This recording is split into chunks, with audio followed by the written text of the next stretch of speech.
I'm Mayor Kim Baxter. Welcome to the City of Durango City Council regular meeting. This is a virtual meeting, May 4th, 2021 at 6:30 p.m. The call to order and roll call. So I'm sorry, you guys have to, this is like only my first or second City Council meeting, so I'm out there. Melissa, don't laugh at me. Okay, so City Council roll call. Only laughing with you, I've been there. Okay, thank you. May we have a roll call, please? Councillor Bossman. Present. Councillor Buell. Present. Councillor Youssef. Here. Mayor Pro Tem Noseworthy. Present. Mayor Baxter. Present. Do we have any actual or perceived conflicts of interest on our agenda topics tonight by any of the councilors? All right, seeing none, I'll move on. I wanted to make a public announcement about vaccinations. So vaccinations are limiting the spread of the coronavirus in Colorado communities where they are most accepted. What that means is case rates are lowest in locations where vaccination rates are the highest. So we will encourage you to get out there and get vaccinated. And at this point in time, over 40% of La Plata County residents are fully vaccinated, and over 50% have been vaccinated with one dose. So the benefits to being vaccinated for our community is that fully vaccinated individuals can visit with other fully vaccinated people indoor without wearing a mask or physically distancing. It helps our students have in-person classes. It helps keep businesses open, and it gets us all closer to returning to the social activities we miss the most. So San Juan Basin Public Health has vaccination clinics weekly and are now accepting walk-ins, although pre-registration is encouraged. No photo ID is needed, and the vaccination is completely free. You can visit sanjuanbasinpublichealth.org/coronavirus and click on the vaccine button to schedule your appointment. This is all good things for our community. Thank you. So now we'll open public participation.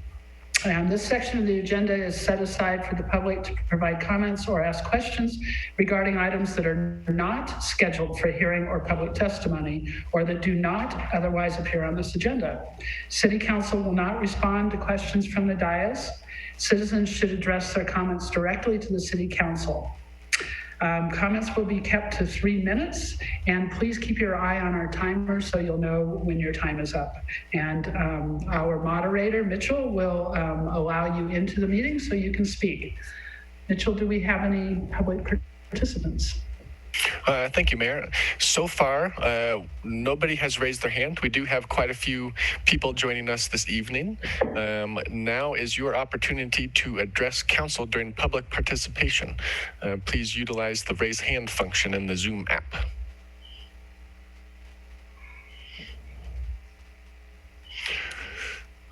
Mayor, I'm not seeing anybody raise their hand. Okay, wonderful. So we'll move on to section 5. Proclamations and presentations. 5.1 is a Mayor, can I interrupt just real quick? We did have someone raise their hand a little late. Would you like me to admit them to speak? Please. Okay. Aaron, I have invited you to speak. Please unmute yourself. Give us your first and last name and whether or not you are a city resident for the record, and you have 3 minutes.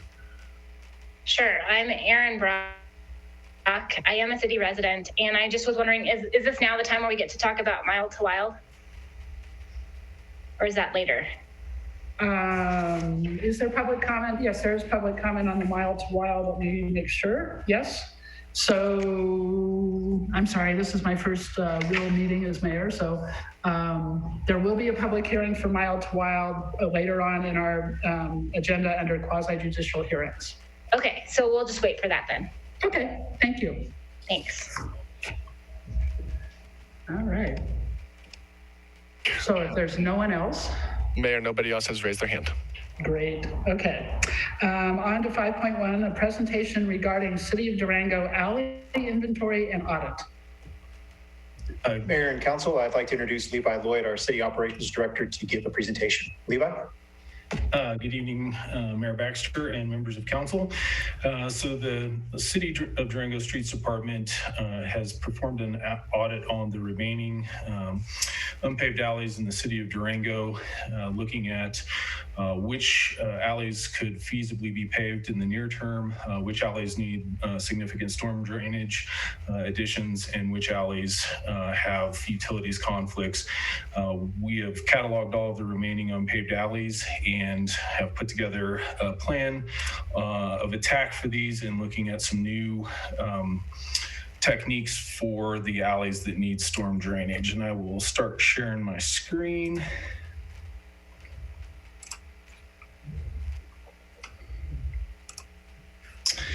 All right, so of the remaining alleys in the city of Durango, 28 of those alleys are unpaved. 5 unpaved alleys have adequate drainage and can be paved relatively easily. We're looking at paving one of those this year with our CIP projects and repaving another alley, a commercial alley that is in fairly bad shape. We have 4 unpaved alleys that don't have service or access, so they are not good candidates for paving at this time. And that leaves us with 19 remaining alleys that have significant drainage issues and or utilities conflicts. I know this is hard to see. I've separated this out into each of the zones in future slides, but this is essentially the remaining unpaved alleys. And you can see we've gone through and looked at if there are sewer utilities in the alley, if there's need for storm sewer, and if the alley is pavable under its present condition or not, and then notes on each of the alleys. We have divided the city into 4 geographic zones so that we could look at those. The first zone is essentially the older part of Durango, south of 15th Street and east of East 2nd. And you can see the listing here. This is really one of the more problematic areas in town just because all of these alleys are relatively flat. They don't have fall from one end to the other. When we do pave an alley, when we hard surface an alley, we have to make sure that there's adequate drainage to get the water out of the alley and that it is not flooding adjacent properties or garages. I know it doesn't seem like it, but dirt alleys do have some percolation to them. That water can get down into the dirt surface and percolate out. When we do a hard surface, we have to make sure that we have adequate drainage. Zone 2 is on the west side of town. A lot of these are essentially from 17th North up to 32nd Street. Again, there's 2 alleys in this section that have good fall and can be paved relatively easily. And we'll be looking at doing those in the next couple years. Zone 3 is on the east side of Main from 17th North. And this is really looking at, in large part, these are the commercial alleys between Main and East 2nd. And then the last zone is what we would call Animas City. And this is from essentially 30th on the east side of the river. This again is another problematic area in town. You can see in the notes, a lot of these are concaved alleys. They have a big belly in the middle of them. So getting water to come out of that middle portion is going to be problematic. So when we looked at alleys, we looked at the barriers to being able to make improvements, whether it's installing adequate storm sewer or getting drainage along through here. Utilities is one of the major barriers. Almost all of these alleys, when they were constructed and designed, were designed to be utilities easements. So we have sewer mains that run through all of these alleys. And then with the sewer mains, we have service lines that go from the adjacent house out to that sewer main that typically is aligned right in the middle of the alley. And then the other major utility in all of the alleys is gas lines. In the gas lines, most of the gas lines around town right now are in a shallow, dangerous condition, and the Atmos is addressing that with their SSIR project. This has been going on for a number of years around town. What they're doing is taking out these old metal lines that are shallow and replacing them with new composite plastic lines and burying them to a proper depth. The gas mains are one of the scarier things for us because they are very, very shallow, and in a lot of cases were constructed a long time ago, so they don't have great records on where those lines are currently located. One of the other major barriers is elevations. All of these alleys have been built out and the adjacent homes and garages exist at all different levels. So all of the alleys that we need to pave will require some survey and design to make sure that we can account for, on one side of the alley, we may have a house that's a foot above the finished grade, and on the other side, we have a house that's a foot below that adjacent grade. So we're going to have to account for those as well. Another significant barrier is lack of adjacent storm drain. The city has been systematically going through and paving alleys for a number of years. All of what we would call low-hanging fruit, the easy alleys to pave, have already been done. That's why these remaining alleys are the ones that are left over. In some cases, there is no adjacent storm drainage. In some cases, it's up to 10 blocks away to get into adequate storm drainage. And the other issue with that is the further you go, the more fall you have to have. So in some cases, we can start adding storm drainage, but by the time we get to that adjacent storm drainage, we're at a depth of 10 to 15 feet, and the existing storm drainage is at 2 to 3 feet below that finished surface. So that tie-in is problematic and would require pumping. As I mentioned earlier, we are required to implement storm drainage. Hard surfaces don't allow for that percolation. Standing water on a hard surface is unhealthy. It creates germs, and then the insects are problematic as well. So that's why we have to have some sort of storm sewer with the paving of these alleys. So we've looked at a number of alternatives to try and overcome these barriers.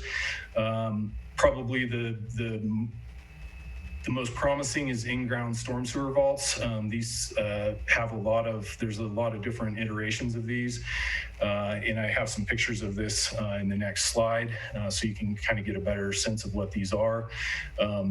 They do take up a considerable amount of space. We do still have to account for the utility conflicts because they are typically buried at the same level that the the sanitary sewer is. They are high maintenance, and most of the older homes in the city of Durango have basements, and these exist at that basement level. So it's essentially, these in-ground storm sewer vaults are essentially a giant leach field. So as the stormwater infiltrates into the ground, there are concerns with putting that water into adjacent basements, it bleeding through the walls and then getting into the basements. We would obviously have to do perk test on all of these alleys to make sure that we can get drainage. In some cases, we're on a shale layer that won't necessarily perk, so it wouldn't be a good candidate for those. And then again, the utilities conflicts, we do have to account for those. So to overcome some of those barriers, we looked at I would call a vertical in-ground storm sewer vault, and it's essentially these big perk fields turned vertically. Less space is required. We can work around the utilities. If you think of the utilities as a giant spider web in your alley, that's what we have to look at working through. We can control the depth of the percolation, where if you think of a French drain with holes in the pipe, that's essentially what this is. You put those holes in that pipe below the basement surface level, and in theory, you should be percolating that storm sewer water below the basement level. it's experimental and it is going to require, we have reached out to CDPHE and the EPA. These would be, because of the depth that we would have to go to account for the amount of stormwater from a typical storm, they have to be fairly deep, upwards of 20 feet deep. And the EPA is saying that that constitutes groundwater injection well, similar to it's not the same thing as the complaints about fracking, but it's sort of on that order. That's what they're looking at these as is an injection well. So one of the other things we're looking at is improving the soft surface structure. Most of these alleys have been around for a long time.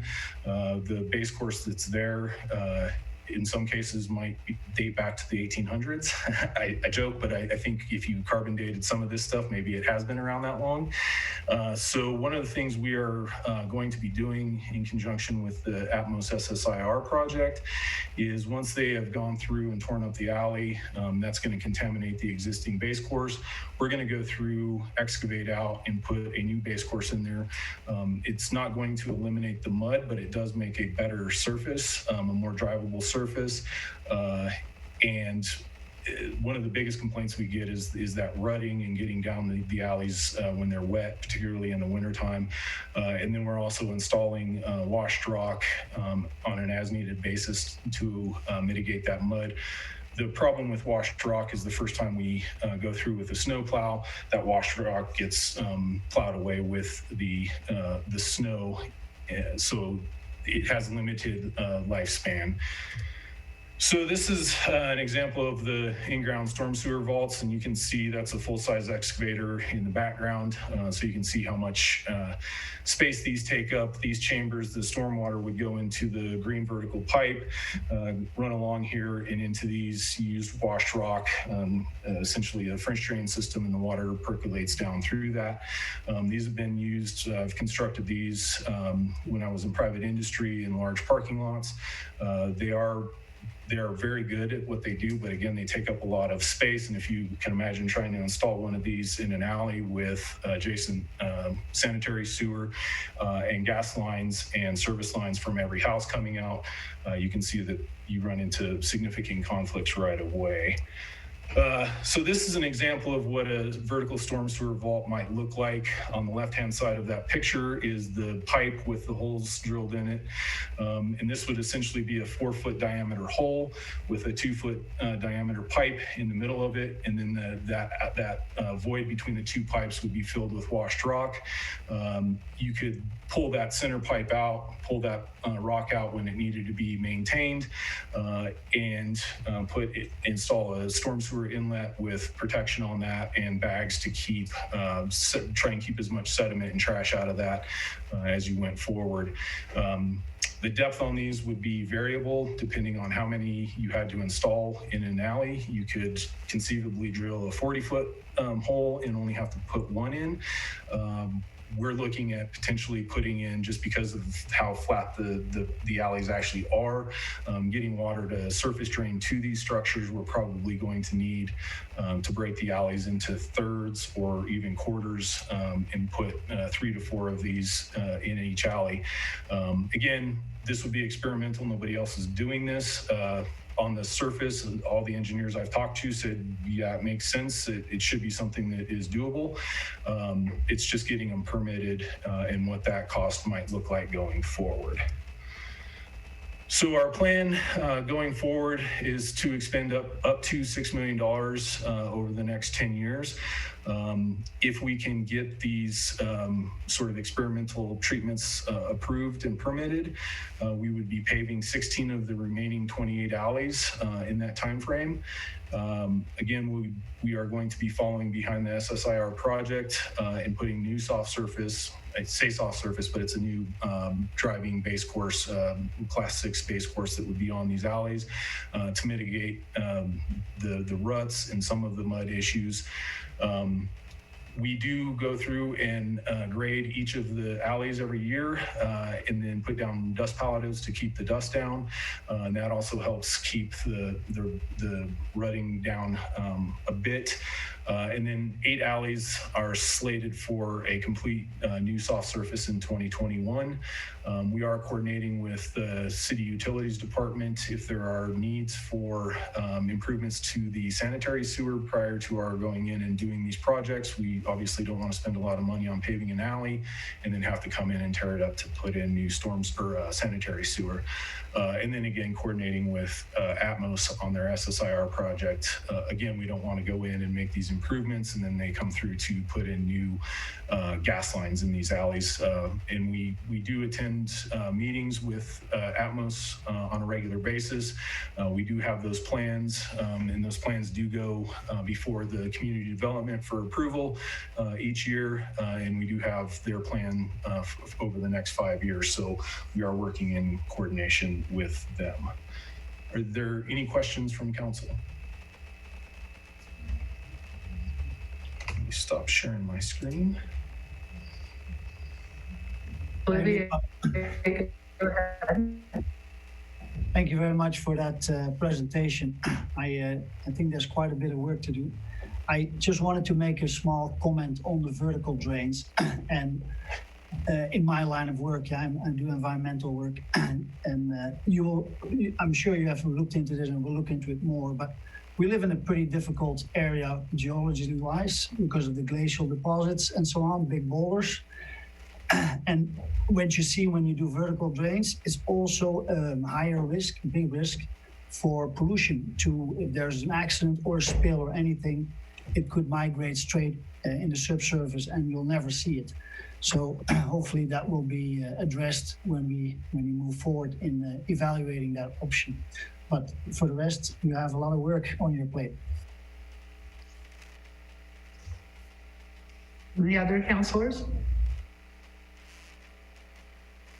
Okay, Barbara? Levi, if you could remind me again, I know there's a stormwater drainage plan, and I'm just trying to remember the estimated cost for addressing that. I know it was in the multiple of millions of dollars. It is in that the engineering department is working on that, the final phase of that. I think they have finished that up. They are really looking at the basins and stormwater needs going forward. It does address some of the issues in the alleys, but to a large extent, it wouldn't be making improvements in the alleys. Simply because of the fact that, you know, a lot of, as I pointed to earlier, a lot of the alleys, we're looking at significant distances and grades, so it would require pumping. So I can't comment on the total cost of that plan and the implementation of that going forward. So your estimate of the $6 million is coming from the 2019 sales tax, I'm assuming. Do you have any other potential sources of funding for this effort? We don't right now. We are looking at, unfortunately, we always joke, there's no friends of the storm sewer. There's friends of the library and there's the friends of the parks and recreation, but there's no friends of the storm sewer. And there's not a lot of grant opportunities out there. I'm hoping that with the new, the legislation coming from the federal level, that there is some ability to get some additional grants. Honestly, we have some bridges that need some work in the city of Durango, and those would be the first things I would be looking at for infrastructure grant dollars. And we have investigated if there are grants available for this type of work, and there's just not, for local municipalities, there's not a lot of grants for alley paving. It's really reserved for safe routes to school projects, ADA projects, and things of that nature. Thank you. I'm just hopeful that there's some of the infrastructure package funds that we are hearing about and looking at in the future. This might be appropriate because there, as you say, there's a constituency around other outdoor activities, but some of the big, perhaps state and federal dollars might be appropriate for this. I've been trying to create the Friends of the Stormwater for years, and we only have 2 members right now. And those are? Jared and I. Okay. Any other questions, counselors? I just had a comment I think I'm really happy to see us focusing on the stormwater drains. We've been talking about it for a long while, or the alleys, sorry, in particular. There is a lot of great benefit by getting some of these alleys as thoroughfares where people can actually use them for bicycles and pedestrian routes. And I'm wondering if we can get some of this information out to the community also in our other sources, maybe on the City Currents newsletter or something. I just want people to know we're having these conversations and talking about it. We can work with the PIO to get this out. And the Herald actually did an article prior to this. Yeah, that was great. They had the information, so they did put an article out on it. I saw that. Yep. So yeah, some of this information is going out, and then we also, as we are getting phone calls from residents that live on these dirt unpaved alleys, we're passing on this information to them as well. Thank you. I appreciate it. And I can almost 100% guarantee you that when I do Council Connection tomorrow morning on DGov, we'll be discussing this. Thank you very much, Levi. On to 5.2, it's Durango La Plata County Airport Recovery Update. Mayor and Council, I'm pleased to introduce Tony Piccari to talk a little bit about the airport recovery.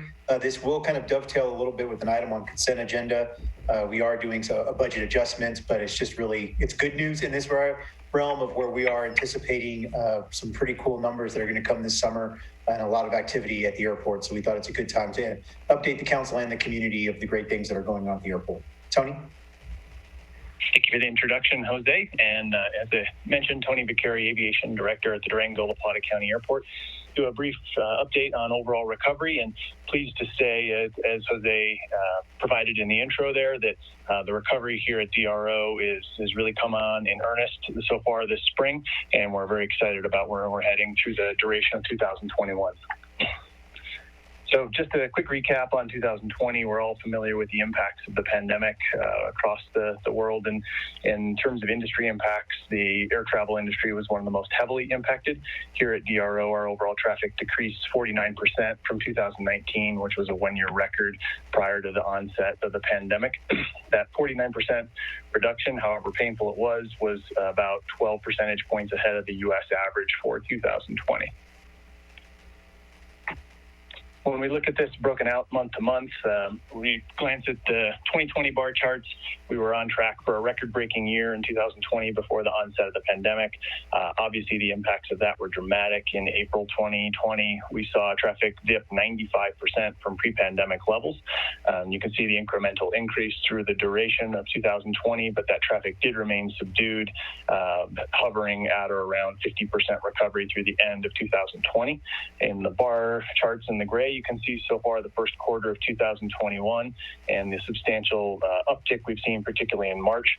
So far, year to date, traffic is 70% of 2019 through the first quarter, with March exceeding the 80% threshold. We don't have final April numbers, but right now we're currently projecting those will land between 85 and 90% of pre-pandemic levels. Glancing in at proportionate recovery, this is Durango in the blue offset against the U.S. Average in the orange. And really what you can see here is that the differential in proportionate recovery has been substantial in terms of positive recovery at Durango. Since effectively the 4th of July in 2020, the gap between DRO and the nationwide average for recovery has been at times as much as 30 percentage points. That gap has maintained consistent throughout various ebbs and flows of pandemic impacts across the board. And you can see that 7-day moving average in the far right of the graph has actually crested the 100% mark, which is an amazing metric to look at. That recovery is substantially ahead of what we had internally forecasted.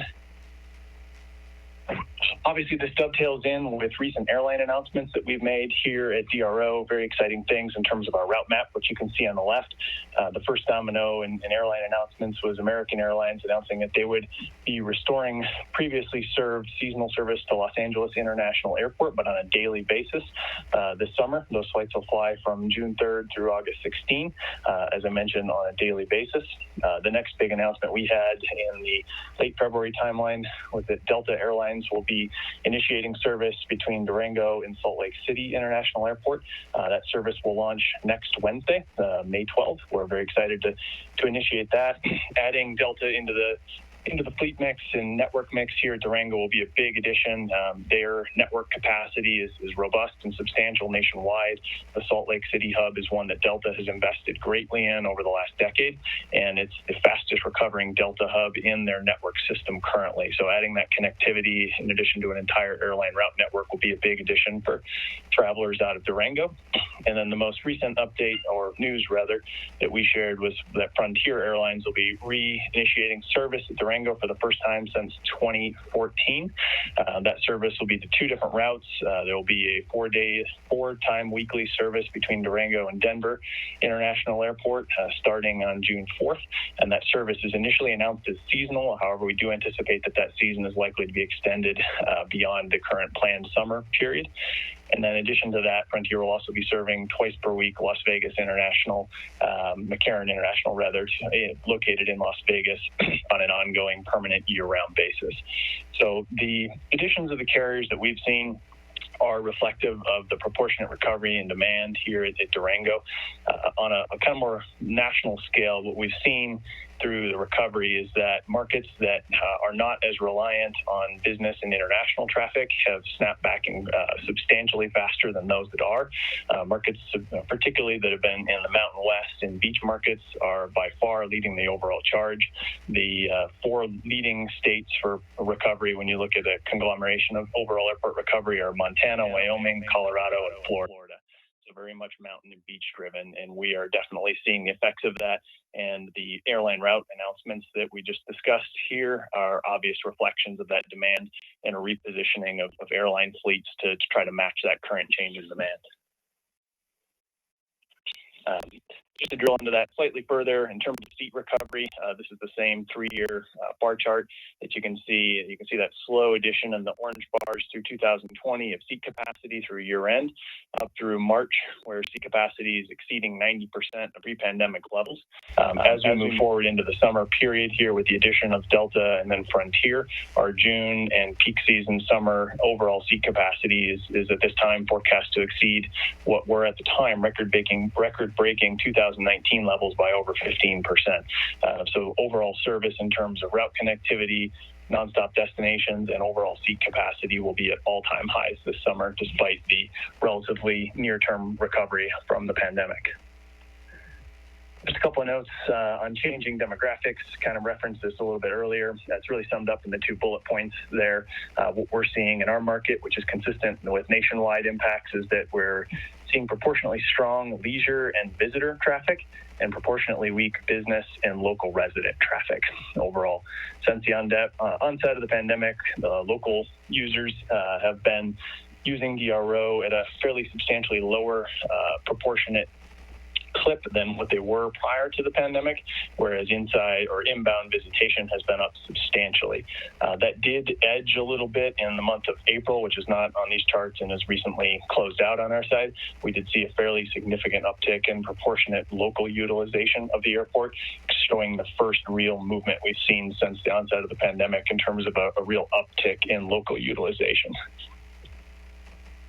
And then lastly, just to discuss forecasting a little bit, a lot of charts here.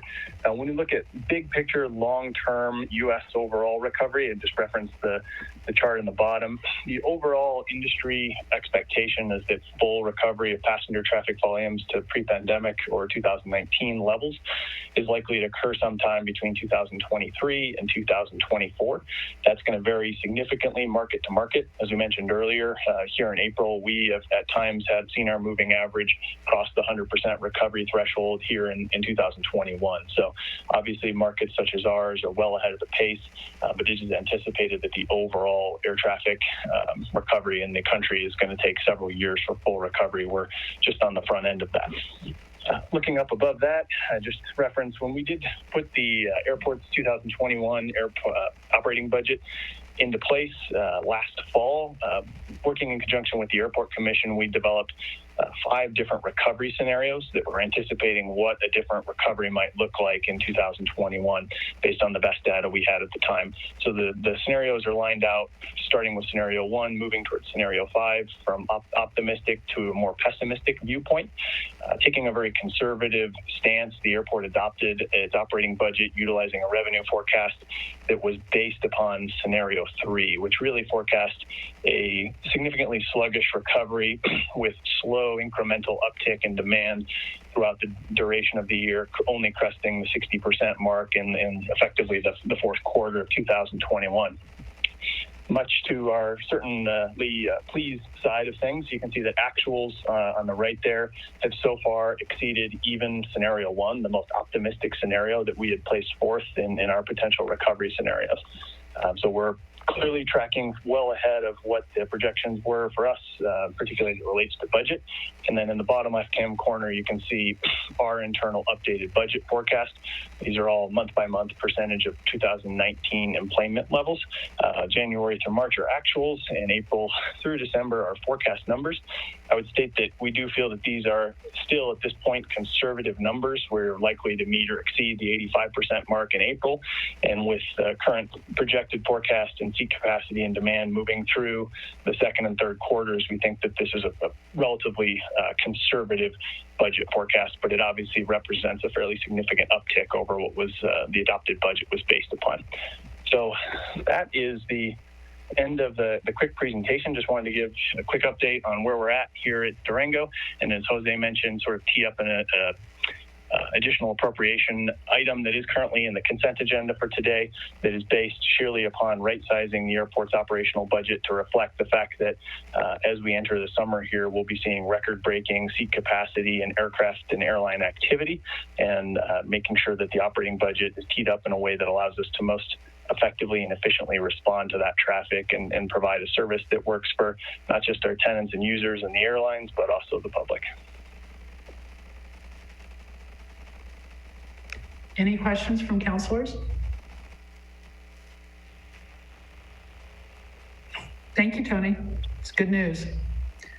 Thank you. So on to 5.3, February financial report. Mayor and Council, I'd like to introduce Cynthia Steed, our Financial Services Director, to go over the financial report for the month of February. Cynthia? Thank you, Jose, and Mayor and Council. Good to see you again. Let me pull up my screen share. Is that, can you see that? Hope so. Yes, no, maybe?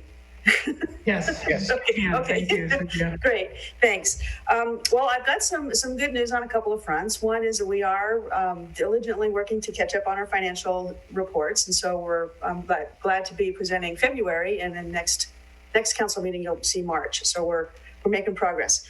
The other piece of good news is that our sales tax numbers we are at 11% above our budgeted expectations. So that's all very good news. It's still early in the year, but it's this is traditionally one of our slowest sales tax collection periods. So the fact that we're above projections, I think, is a very good thing. So you can see the breakout of the different numbers here. Also wanted to point out the lodgers tax is below our projections, largely because of the travel restrictions due to COVID. We're just not collecting as much as we had expected.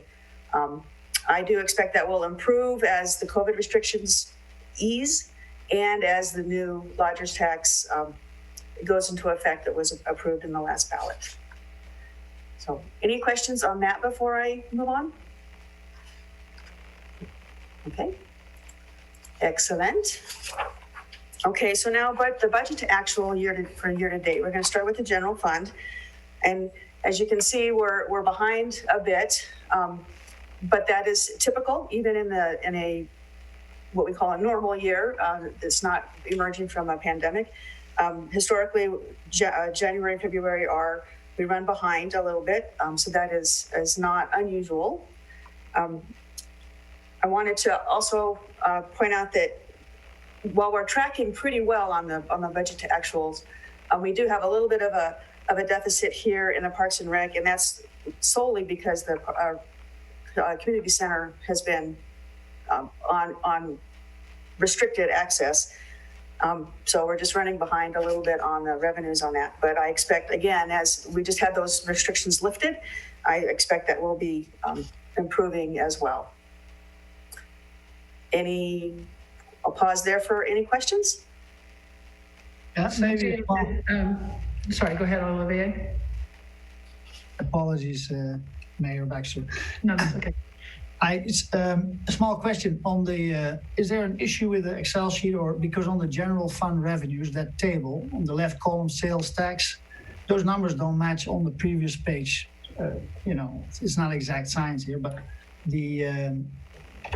You're referring to this number here? Oops, this number here? Now, if you go one page back, the total for general fund sales tax is 3.27 and the budget is 2.89.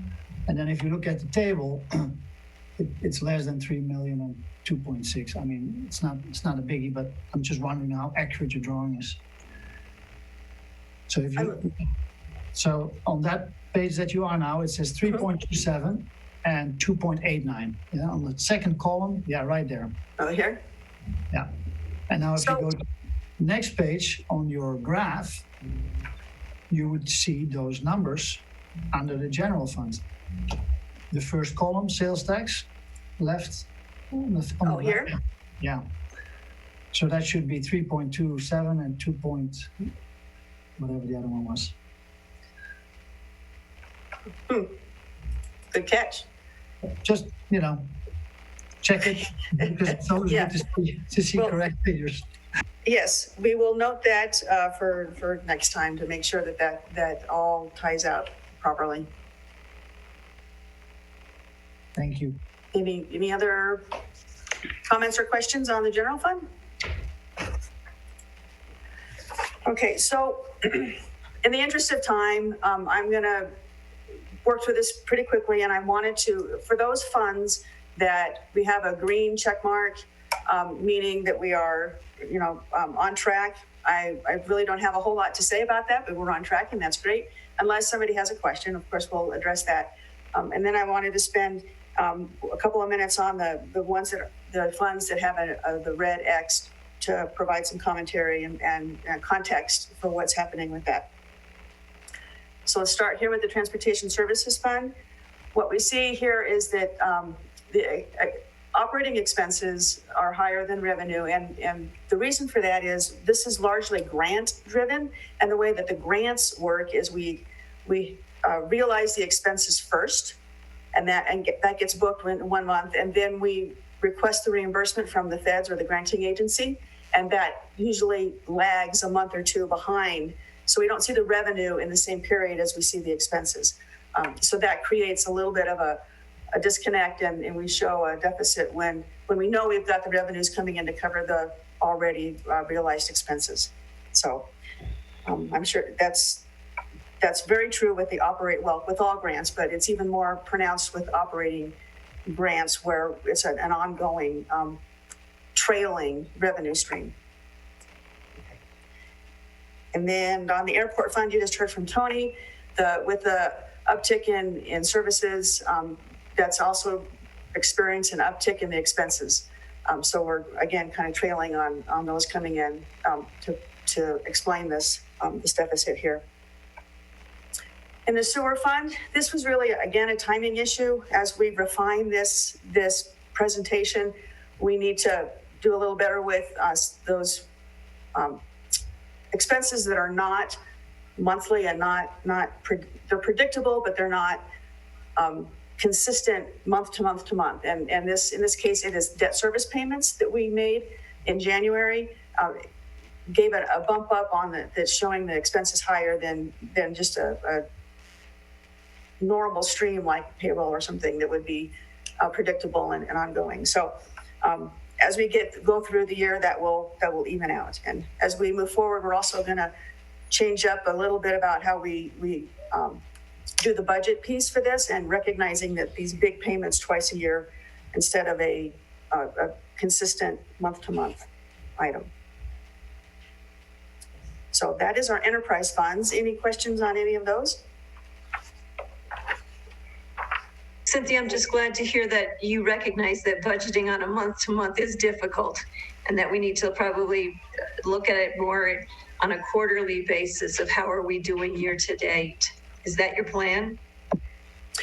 Well, I think we could go a couple ways with it. We could certainly do that, or we could just adjust what we're showing as our estimated year-to-date budget and make sure that we're including those peaks and valleys appropriately for this report. I think the best way around that, which I'm not advocating for at this time, is to do a monthly budget. Right now we do annual budgeting. If we were to budget on a monthly basis, break out on what we know what we're going to experience, would bring some more accuracy to this. So I don't know that we would, even a quarterly budget to actual, I don't think would change this issue where we have the peaks and valleys of known expenses and known revenues. For instance, property taxes come in different times. So I agree with you, Cynthia. I think that the idea of the monthly, and partially because that will help with your cash flow projections too, if your budget is accurate as far as when you expect your expenses and revenues to actually appear.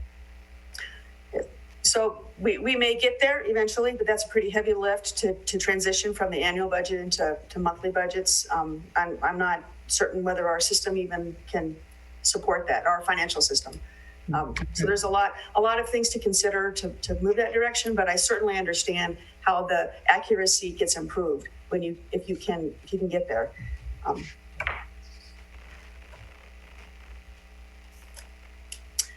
Okay, the special revenue funds, our capital funds. Again, I'm going to kind of gloss over the green check marks where we're on track, unless you have any questions. So the one on this page with the red is the 2005 quarter cent sales tax debt service fund. And this is, the revenues are lower than we would had expected, which is from sales tax. So we've got two main revenue sources in this fund, and that is sales tax and our road impact fees. And the sales tax is lagging a little bit from our original budget. So it's down a little bit, but I'm sure that will be made up as we work through the year. Cynthia, on this I have a question. So I don't believe that the road impact fees were originally intended to be paying the debt service. I believe the sales tax was originally intended to be paying the debt service. That's correct. And so since we are using our road impact fees, we're not able to actually use them for the purpose they were intended for. It's my understanding that this is one of the allowable. It's allowable, yes, I agree. But in our originally the way that the sales tax was set up was to meet these payment obligations. And therefore, the road impact fee would be able to go to other things. I understand that it's allowed. But this is not the first year that this is the case. And I'm concerned. I know we only have a few more years of this debt service out there. I'm hoping that you can somewhere along the way let us know at which point we're going to be not using road impact fees for this, so that we can start planning how we can use them to the betterment of other things they could be intended for. Okay. Yes, we will take a closer look at that as well as we are doing our long-term financial forecasts on all of the funds. That definitely would be fleshed out on this fund. And the other challenge would be is if we don't have enough road impact fees to pay this, then it would have to come out of the general fund. That's correct. We need to be well ahead of thinking about this. Yes, yes, indeed. Thank you. Okay. And the internal service funds, we've talked about this last time as well, that the general services fund is mostly about administration of in Levi's world. And that's, the deficit here is $39. That I'm not concerned about that at this point. not enough to be worried about, especially in February. We've got a long ways to go for the year. And then the risk management fund, again, the expenses on this are rather unpredictable. It's largely about risk management, insurance type of claims, workers' comp. So you just don't know when that's going to happen and to what extent. So again, it's early in the year. I'm not concerned about it at this point. We will keep an eye on it as we move forward to make sure we're funding it appropriately. And that is all I had. If there's any questions. Great. Well, thank you very much. Thank you, Cynthia. We appreciate it. So now we move on to item 6, review of the consent agenda. And the consent agenda is intended to allow the City Council by a single motion to approve matters that are considered routine or non-controversial. There will be no separate discussion of these items unless a council member requests an item be removed from the consent agenda and considered separately. Items removed from the consent agenda will be considered under agenda item 8. Could we have a reading of the consent agenda, please, Amy? Ms. Phillips. Item 6.1 and 6.2 are approval of minutes. 6.1, the minutes from the study session of April 13th, 2021. 6.2, the minutes from the regular meeting of April 20th, 2021. 6.3 and 6.4 are discussion and possible action items. 6.3 concerns Resolution R-2021-21, authorizing an additional appropriation to the Airport Enterprise Fund for airport operating expenses in support of increased air traffic. 6.4 concerns Resolution R-2021-22, authorizing an appropriation for the Colorado Department of Law Post-Grant Program Award that will close by June 30th, 2021. Items 6.5 and 6.6 are requests for public hearings with a proposed date of May 18th, 2021. 6.5 is to consider the Adams right-of-way abandonment at 301 West 32nd Street, and 6.6 is to consider amendments to the Land Use and Development Code to allow RVs and vehicle sales in the light industrial zone. And item 6.7 is final approval of Ordinance O-2021-9, authorizing the city manager to grant short-term leases at city-owned condos within the Silver Peaks condominium development and declaring an effective date. Thank you very much. Are there any consent agenda items that councilors would like to remove? Mrs. Noseworthy, or sorry, Mayor Pro Tem Noseworthy. What is it, PTM? Is that the initials? Yeah, that sounds better, Mayor Pro Tem. Yeah. MPT. My dyslexia is coming through. I'd like to remove 6.7, the condo. I'd like to ask Dirk and Jose a few questions. All righty. Any others? No? Okay. So do I hear a motion to approve the consent agenda items with the exception of 6.7?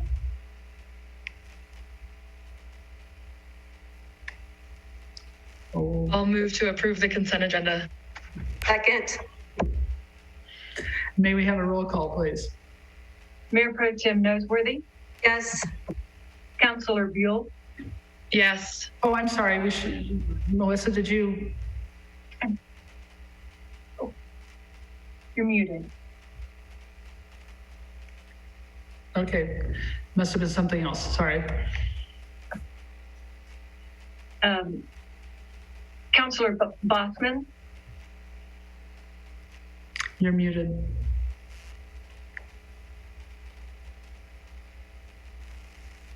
Yes. Thank you. Councilor Youssef,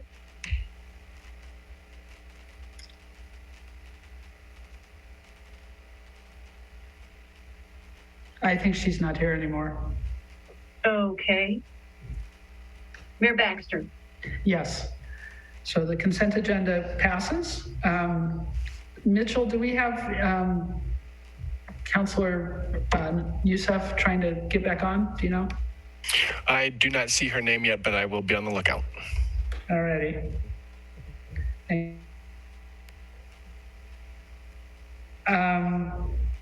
I just kind of wanted her to be here for the 6.7. Let me see if she's coming back.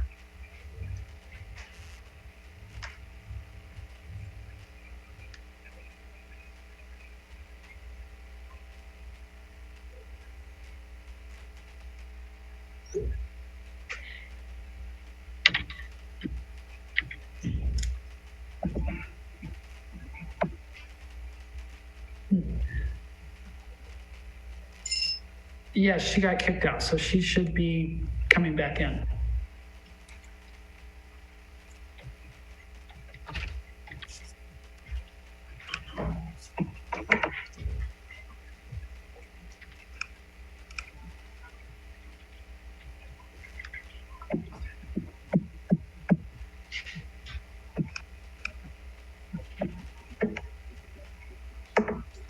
There we go.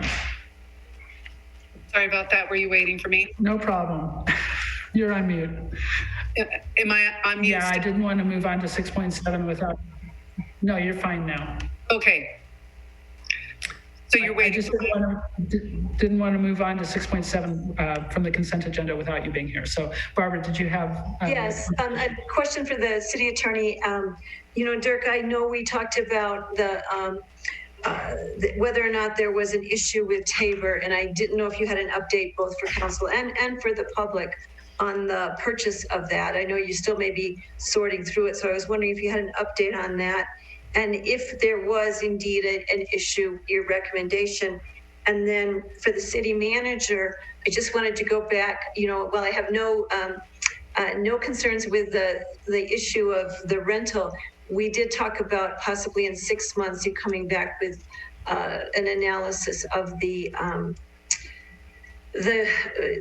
appropriateness and the return on the investment of the 2 condos. And so I was just hoping to get clarification that would be forthcoming, and we'll put it on the agenda in 6 months. So mainly my question is for Dirk. Dirk, you're on mute. We're all muted. So staff did, after some investigation, has confirmed that the unit number 142 Silver Peaks was purchased in August of 2008.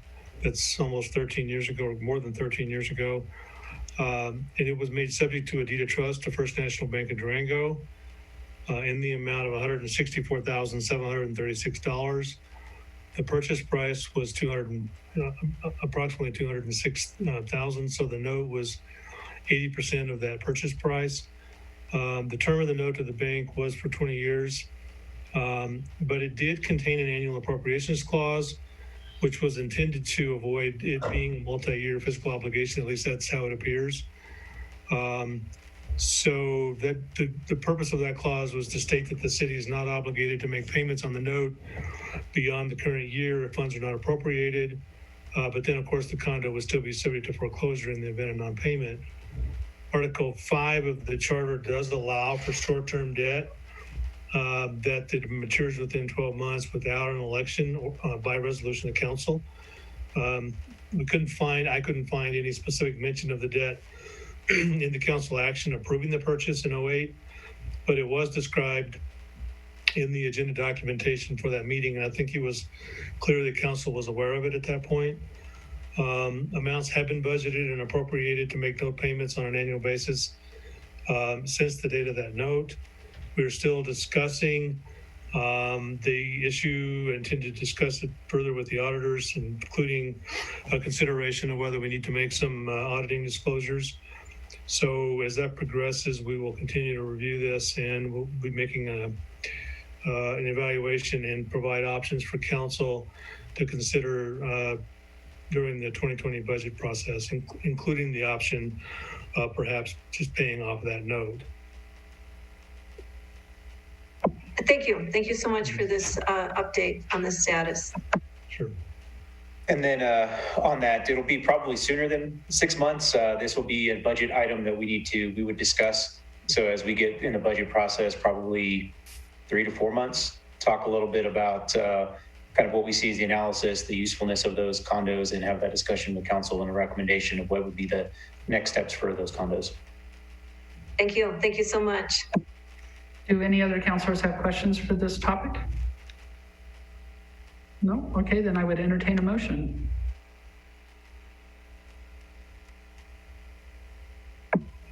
I think I can I don't have the documentation right in front of me on my other. It's 6.7. 6.7, but I could move that we approve item 6.7 related to the lease of the condos. Second. Roll call? Or discussion, Counselor- but we already had it, so roll call. Counselor Yusa, Yes. Mayor Pro Tem Noseworthy, Yes. Counselor Bossman, Yes. Counselor Buell, Yes. Mayor Baxter. Yes, thank you. So now we are on to legislative and policy related hearings, which we have no items. And then now we're 9.2 quasi judicial hearings. So let's see.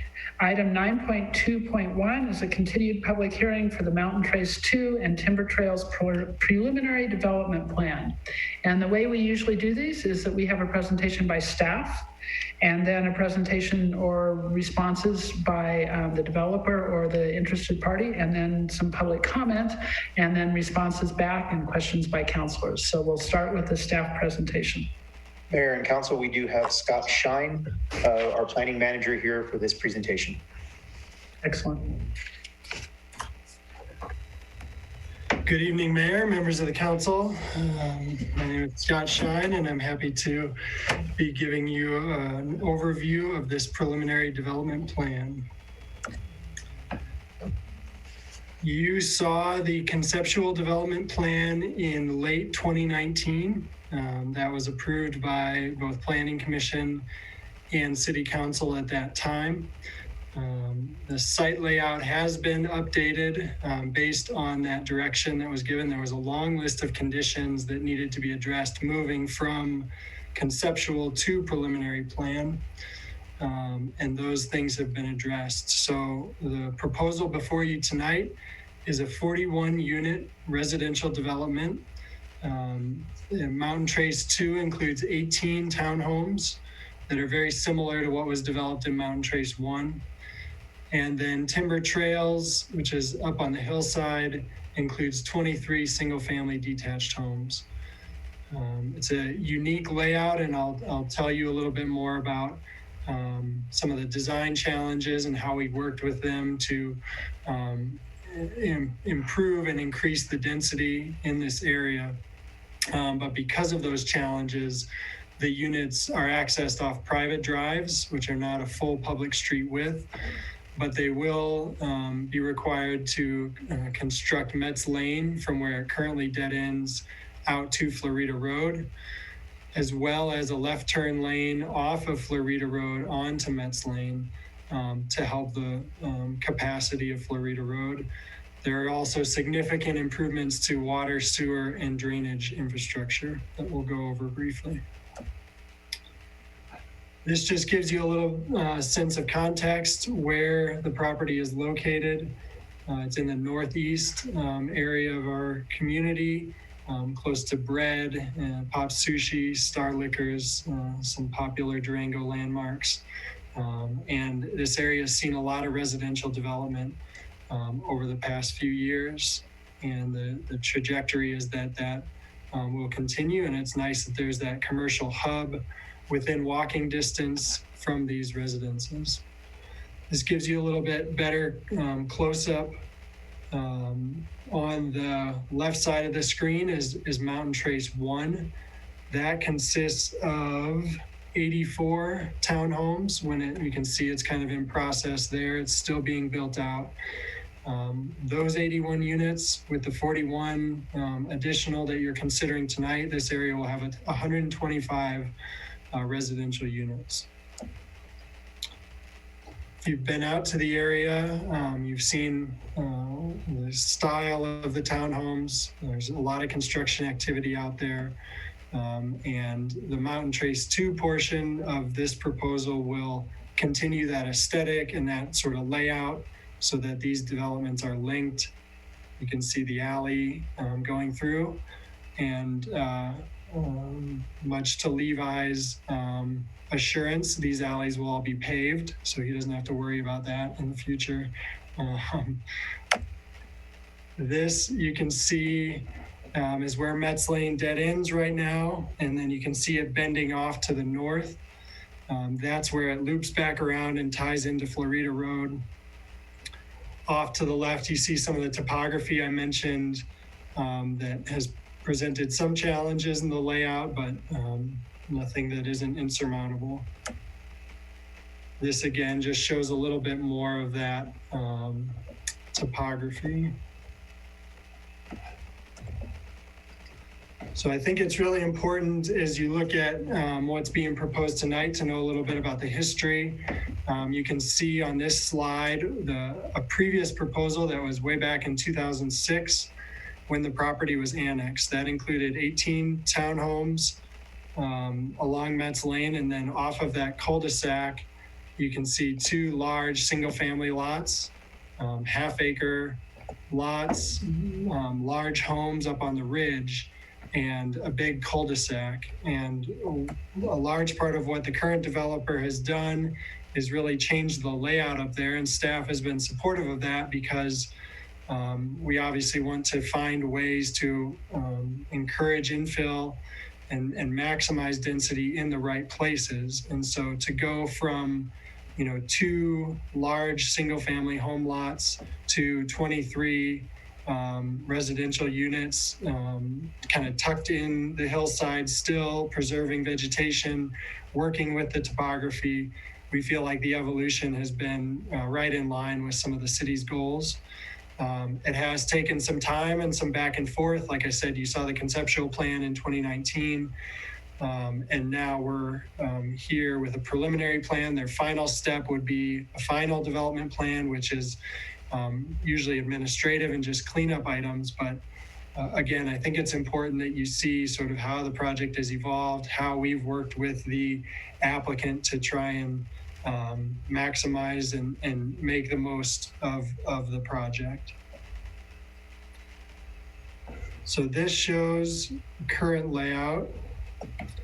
You can see Metz Lane in the center there, and then on the inside of that bend is what's referred to as Mountain Trace 2. So that'll tie in with access and other services into Mountain Trace 1.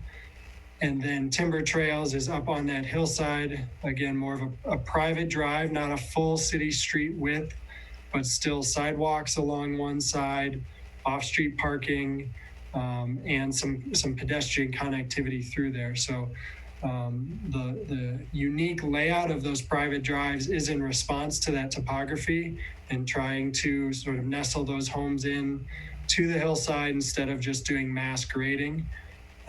There was also some concern from the neighbors about having homes up on that ridge, and over that hillside is a little neighborhood called Allen Road. And there was some feedback early on in the process that they didn't want sort of large homes up on those ridge lines. And so those are below that prominent ridge. And like I said, sort of tucked in, working with the topography as much as possible. The image on the left there is Mountain Trace 2 townhomes, again, very similar to what's been established already in Mountain Trace 1. The single family homes, they have a few different options there based on the configuration of the lot and the desires of the purchaser. So a few different models there.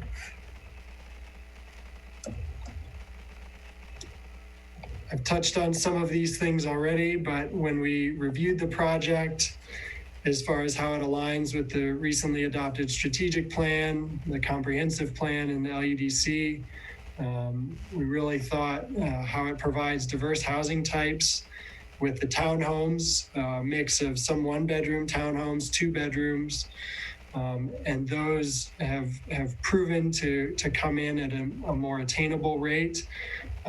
When looking at the sales data from Mountain Trace 1, it's on the very low end of what townhomes are selling for in the city of Durango. And so adding to that supply, we think will be helpful.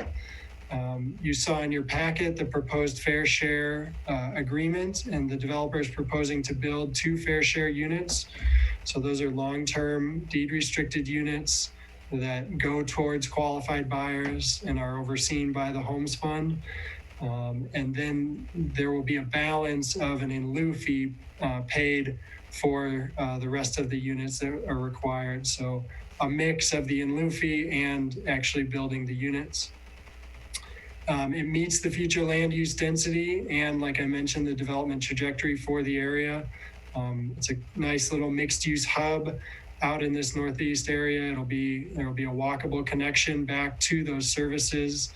So it's a multimodal and diverse sort of environment for transportation.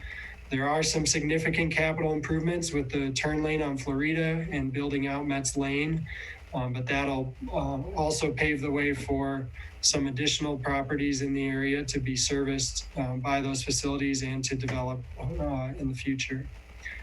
So overall, the proposal, after back and forth and staff comments and modifications on behalf of the developer, it does comply with the intent of the LUDC for density and for planned developments.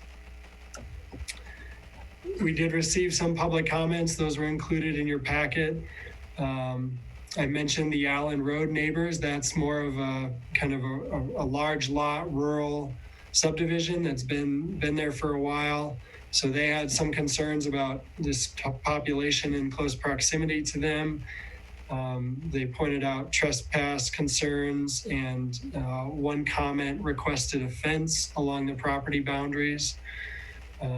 There was also some comments from Mountain Trace 1 about how the common elements would be managed, and we'll give you a quick update on that. The Planning Commission also really honed in on that, on how we can make sure there's reciprocal access between the developments. They're going to really look and feel like a single neighborhood, but there's going to be different associations. And so we needed to have the developer do some work to provide access rights across the different developments and just make sure that those amenities could be shared within the whole neighborhood.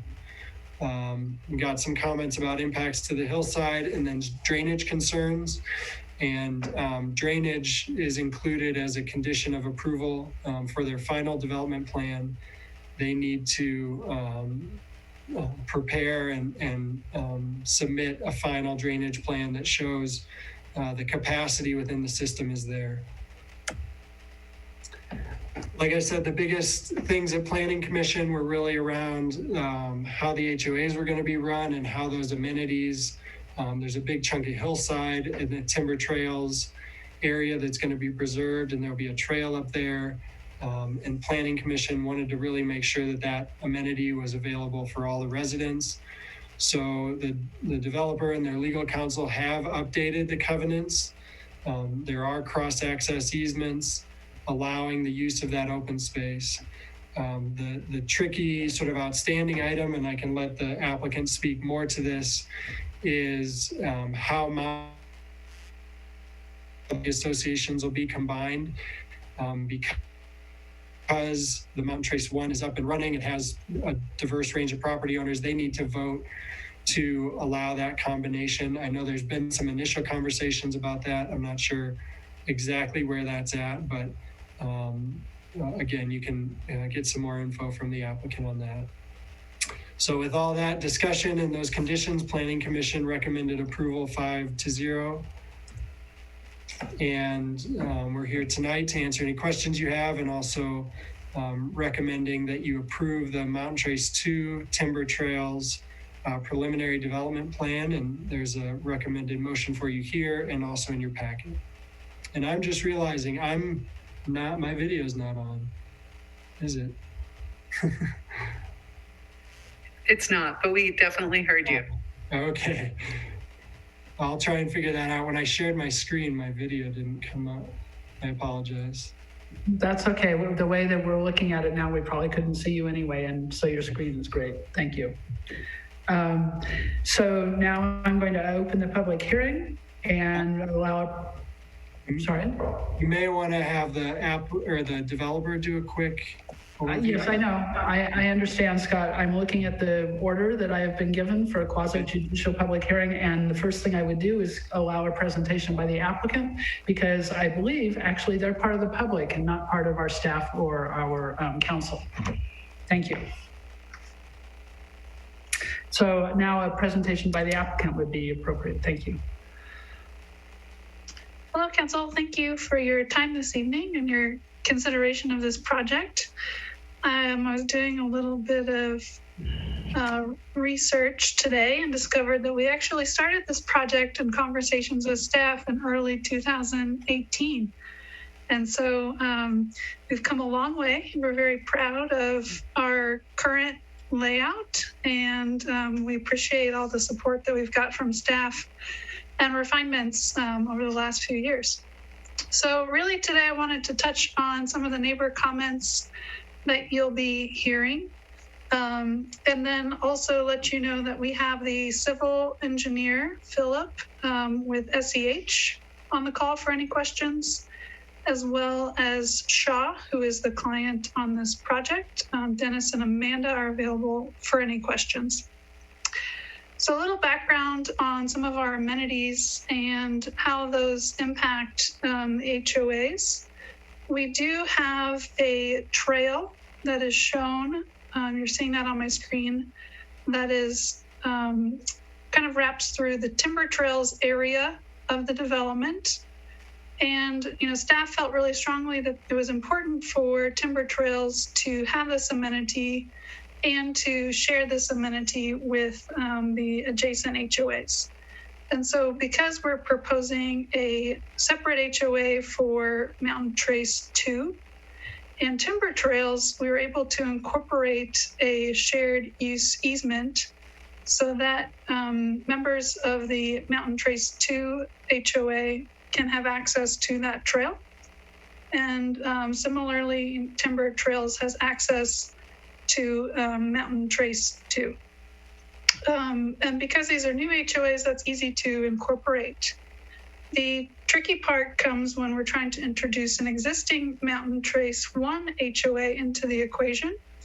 And so their HOA has been approached with the opportunity to kind of participate in some of the amenity sharing. Mountain Trace Phase 1 has a playground that would be a great addition to this community and really complete kind of a holistic offering within this group of units. So those negotiations take time, and we haven't quite resolved that yet, but they've been presented with the opportunity, and that'll really come down to a vote of the members. Regarding some of the neighbor comments that you'll hear this evening, neighbors along Allen Road have concerns about an existing picnic area along the trail. Ownership has agreed that that picnic area may be removed as part of the trail improvements and to kind of provide a little bit more privacy to Allen Road. However, the neighbor has also requested an addition of a fence. And after conversations during our initial concept submission, it was decided by city staff and council at the time that, really the way to protect property boundaries is to provide signage. So we don't want to be a community that establishes boundaries through fencing. We really want to provide access to views for residents, provide natural migration for wildlife, and provide a feeling of contiguous open space along the hillside. So we are proposing that signage will be provided rather than a fence. With that, I'll turn it back over for any other public comment. And again, thank you for your time. Thank you very much. So now my list that tells me what to do here is that we would open public testimony and allow the public to speak.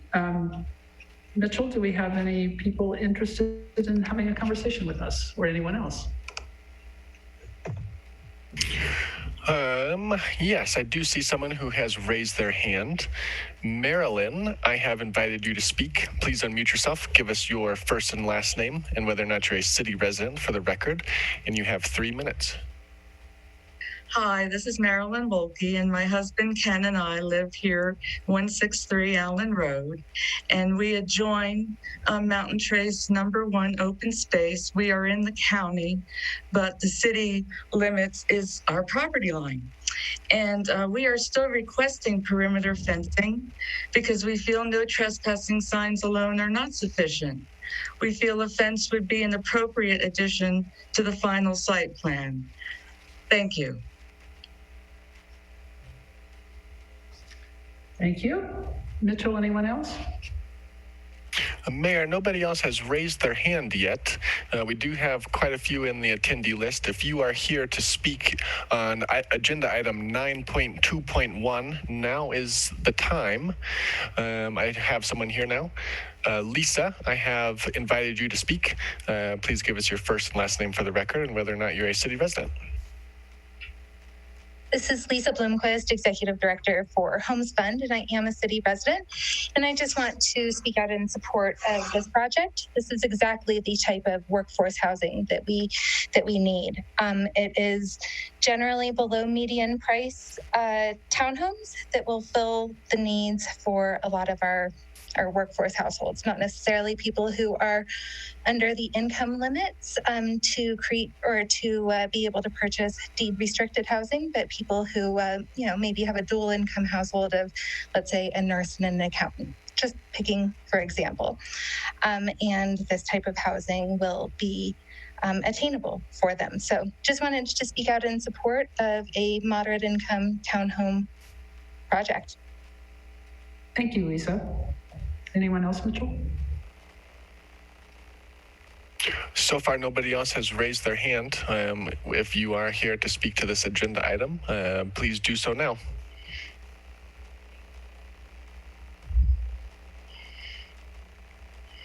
Mayor, I'm not seeing anybody else. Wonderful. So I'm going to close the public testimony and open it up for questions by council. And I just wanted to let Melissa and Barbara know that, and also Jessica, that your hands are raised, and I see that. So you can let them down now, and we'll make sure you all get to talk. Who wants to go first? Okay, then I'm going to choose Melissa. You go first. I was reading, and I just wanted to kind of ask a question on parking, if we can. To staff, Scott, I saw it in the Planning Commission notes, and I thought it was very interesting that they're overparking this for guests and things. And I, given some of the recent discussions we've had, I kind of wanted to bring that forward and hear your perspective on that. Yeah, I think, I think it maybe be more of a question for the developer and why they're choosing to do that. Some of the areas are difficult to get units into, so I think they maybe just tucked in a few surface parking spaces where they can. Because they're accessed, as you saw through Mountain Trace, there's a lot of private drives that don't have on-street parking. There is on-street parking on Metz Lane, but typically a lot of that residential overflow or guest parking would be on-street parking. In a townhome development like this, you don't have that capacity. And so having a few extra guest spaces maybe eases the strain on the overall development. But if you were open to having the applicant respond to that, they might also have some other. Sure, that does make sense. And you definitely want to have space. And I know Metz Lane is busy. I've seen a lot of cars parked on Metz Lane. So maybe it's a good idea if you can't park, if there is not places in front for parking. So I'd love to hear just a little bit, if they wouldn't mind commenting on that. And then just, I was very happy to have the developer talk about the amenities and the trail, but I definitely saw those conversations as well about the lack of amenities from Mr. Lewandowski, I believe is how, sorry. And you had a really valid point there with ultimately 148 units and planned development over years and years and years, and why we can't get a little bit more green space and park space and shared space. Yeah, that did come up for Planning Commission. Yeah. And like you said, they have the hillside and a trail through there. Northeast Durango generally doesn't have a lot of park space. That's part of the community where I live, and so I think there is a need there for some more developed, city-owned spaces out there. And I will say, and then the applicants can speak to this. They own some other property And some of that may also be prime for an open space amenity or a public amenity in the future. And I know they're looking at other developments in the area. So we're not totally losing the opportunity at this point. Okay, thanks. Those were mostly the issues I wanted to bring up. Mr. Shaw, did you want to comment on Melissa's or Councilor Youssef's questions? Thank you, Council, for holding this meeting. Scott's absolutely right. We could have had less parking, but more parking is always better.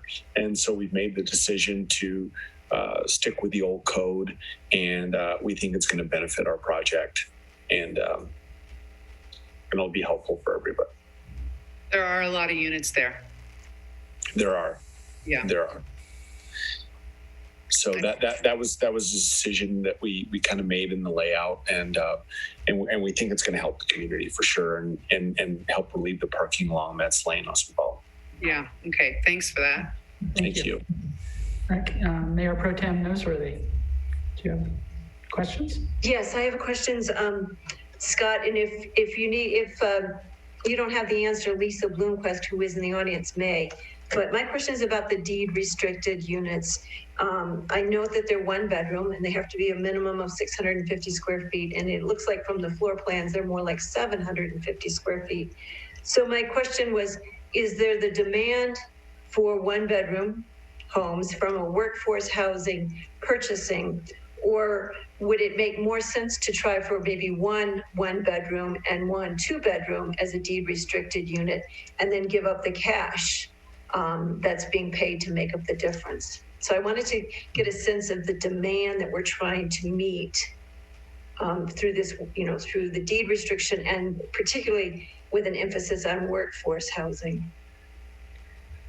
Yeah, I'll start, and then I think it would be appropriate to have Lisa contribute, and then even Dennis, as far as demand that he's seen. I can share anecdotally what I've heard is those 1-bedroom units have been very popular, and they're at a very attainable price, and it's a young professional or a young couple starting out, and they're able to make the 1-bedrooms work, even the smaller units. So again, that's kind of anecdotally what I've understood, how in the previous part of Mountain Trace, how those 1-bedrooms have been received. And then just to make sure if I understand right, instead of the 2 1-bedroom units, you're saying, would there be an opportunity to do a 1-bedroom and then a 2-bedroom, and then not charge the in lieu fee for the balance? Is that what you're suggesting? Yeah. Okay. Yeah, I think we can look at that and see, again, if the developer would be willing to do that, if that would be a appropriate arrangement based on the fair share manual. And then I'll let Lisa jump in here. Mitchell, if you want to allow her to speak, I think she might also be able to add to that. Can you all hear me? Yes, thank you. Okay, so I actually think that the 1-bedroom units are appropriate. Of the 4 deed restricted units that have been created, it's either 4 or 5, I apologize, but 2 of them have been 2-bedroom units, and those are occupied by single people. I don't have the wait list in front of me right now, but I believe that most of the people on the wait list are single individuals and not families.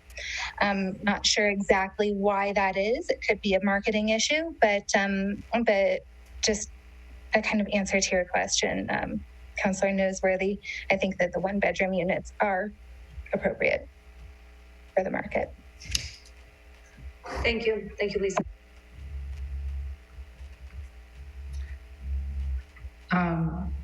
Councilor Buell, would you like to ask a question? I was going to actually ask the parking issue that Melissa brought up, but I wanted to say that I love the evolution of this project and how it's grown.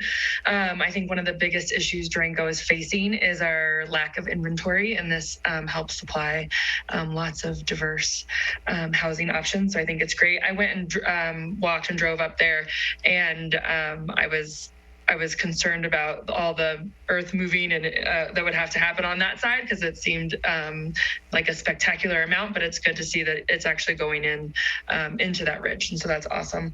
So I think it's a great project and look forward to seeing it progress. Thank you. Councilor Bosman, you did not have your hand raised, but did you have a question or not? Yeah, a small question. I think it was appreciate the public comment and also what the planning commission brought forward in questions and concerns and how it has been addressed by the planning commission and by the property owner and developer.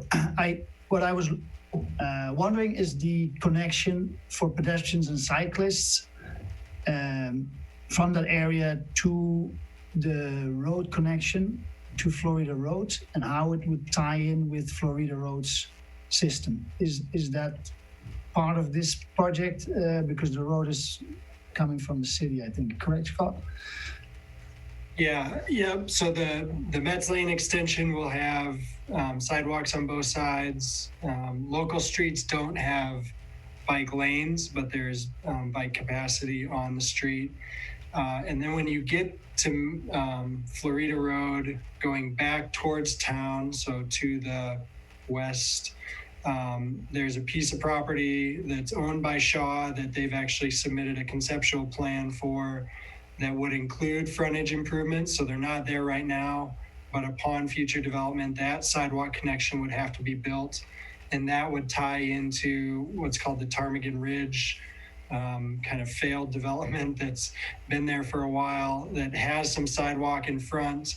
And then that connects you into the Florida Road system. So there is a missing piece right now, but we're expecting in the near future that gets developed as part of the development of the private property. So this turn, the left turn, the Metz connection and the property that is the corner basically will have the provisions to tie into the system if the middle property ends up being developed or upgraded. Is that? Exactly, yeah. Thank you. Thank you. I had a couple of questions. If in the back of the packet, there was something about fee waivers. And I was wondering if you could explain that a little bit. Yeah, I have the staff report and the minutes in front of me. I don't have the full packet, but is it related to the major street impact fee? No, actually, it's city waived development fees, building permit fees, use tax, water plant investment fees, water tap fees, sewer tap fees, park dedication fees. It's on page 195. Let's see if I can pull it up real quick. And it's Exhibit B. I didn't. Okay. I'll try to get there quick. If you want to maybe ask. Sure, I can ask another question. I didn't notice any allowances for ADUs at Timber Trails. Is there a reason for that? There was not a request to have ADUs there. It's kind of a unique layout, how they're being platted, the footprints being platted, and then the rest are common elements. It's not a full lot where you could do either a detached ADU. I think also the units are smaller. Parking for an ADU may have been another challenge. An ADU requires an additional space, but I don't know, Dennis, if you have any input as to why you didn't pursue ADUs up there. I think you pretty well summed it up, Scott. Some of the times with the ADUs, you end up going with the 3-story and just the mass of the structure, and of course parking then becomes very challenging for that site. And then we're already building on a hill, and so it was just prohibitive. Sure. I just wanted to know whether or not you'd had the discussion. So then, Scott, one of my other questions is the major street impact fee. How much is it? And what is do we know what the fund balance is in our impact fee, major street impact fee? Can you say again what page that previous question was referring to? 195. Okay. And then off on the right, it says page 94 of something, but 195 is in the packet that I have. The total packet, not the individual packets. Okay. Is that statement in the covenants? Is that what you're looking at? No, here. Okay. I apologize. It's not popping up right away. I think it may have been in what was after the, let's see what the title of this is. I only print out the pages I have questions on. I don't print out the whole thing. So I think it was under the Mountain Trace 2 conversation. Okay. If I can be of help, it's the Mountain Trace Townhomes Attainable Housing Compliance Agreement. And I think it's page. Okay. And it's appendix B223. Okay. Thank you. And Josh Mack, who's the applicant's legal counsel, and Lisa are raising their hand. So let me just get to that. And then Mitchell, if you want to let them in, the legal counsel may be able to respond to that, and we'll clear that up.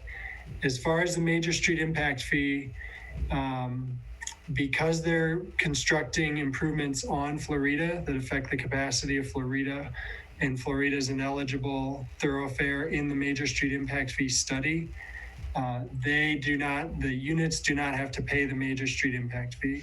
So they get a credit up to the amount of the improvements. So that is a waiver, and that's why I asked about that. And then this other one is just eluding me a little bit. So I don't know, Josh, if you're in and you can respond. I am, and I raised my hand to address the city waived development fees, and I believe that is an exhibit to the fair share agreement, and the fair share agreement reflects the way that the attainable housing portion of the city code and the fair share manual provides for a waiver of fees for attainable units that are constructed under the code. So that's just a list of fees that can be waived with respect to the affordable or attainable units that are built pursuant to the agreement. Okay, great, thank you. And that's the same list that has been attached to other similar agreements between this developer and the city. Great, thank you. And so Scott, are those being waived for those 2 units? Yeah, just for those 2 units. That's okay. What threw me for a loop. I knew we did the major street impact fee, but all the other units have to pay all those fees except for the attainable units. Okay. Thank you. So the other thing that I was concerned about is in the fair share agreement, if they don't find an appropriate buyer, those units can be released to market rate in 90 days. And, that doesn't, in this day and age, that's a very long period of time. In other days and age, that's a very short period of time. So I'm concerned about that, particularly when we come to understand that the East Side Loft attainable unit was sold at market price because there were no qualified candidates interested or available to buy it at the deed restricted price. So I'm uncomfortable with the 90 days, and I'm also, the other note, and this is not necessarily for the developer, this is kind of for policy, if you will, for the city. We've talked before about the fact that rental units are not covered in our fair share housing program. And that seems a little odd to me, but one of the notes in these contracts was that the developer could not rent the attainable units, the fair share housing units out. Now, it seems kind of weird to me that if they can't sell it in 90 days and they would like to rent them out, why not rent them out at workforce housing prices until they can be sold, or for a year and then sell them? I don't quite understand how we can let 2 units leave our pool so easily. So I'm really concerned about how our housing program is not addressing rental and not addressing these kind of issues. And you know, we've already lost one in the East Side lofts and maybe more. I didn't ask about any other projects, but maybe more. So I am very concerned about that aspect of it. And like I said, this isn't about the development, it's about our program. But every time we have a conversation, there's things like this that we're not taking care of in our housing program. And whether it be the Fair Share program or whatever it is, we're not doing it. So that's my concern there. And then, of course, my other one that I've been pounding on since being on the Planning Commission is the impact on downstream traffic. So 32nd Street, 250, Florida, East 3rd Avenue, 15th Street, Camino del Rio, and the connections. And I know that when I asked that in my questions, your response was, well, this development, you know, is localized. It doesn't, well, every time we build a development, it adds more and more traffic to those areas. And if you continue to look at them as an individual development having a minor impact, one day we're going to end up with wall-to-wall traffic and inadequate intersections like East 3rd Avenue and 15th. So once again, I'm just saying I'd really like to see staff get on this and get their thinking hats on and how do we fix these kind of things and mitigate these impacts. So thank you. Any other questions from council? Oh, okay. Then I'm going to go ahead and close the public hearing. And if we would like to go ahead, I'd entertain a motion on this.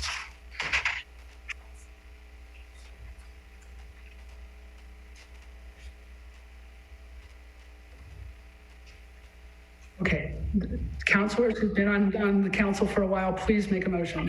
I got it. I was just looking for it. I couldn't find it in mine, and the notes. I had to scroll back through it. Okay, I move to approve the Mountain Trace 2 and Timber Trails preliminary development plan with the findings and conditions reflected in the Planning Commission minutes from March 22nd, 2021, and delegate final development plan review authority to the administrator.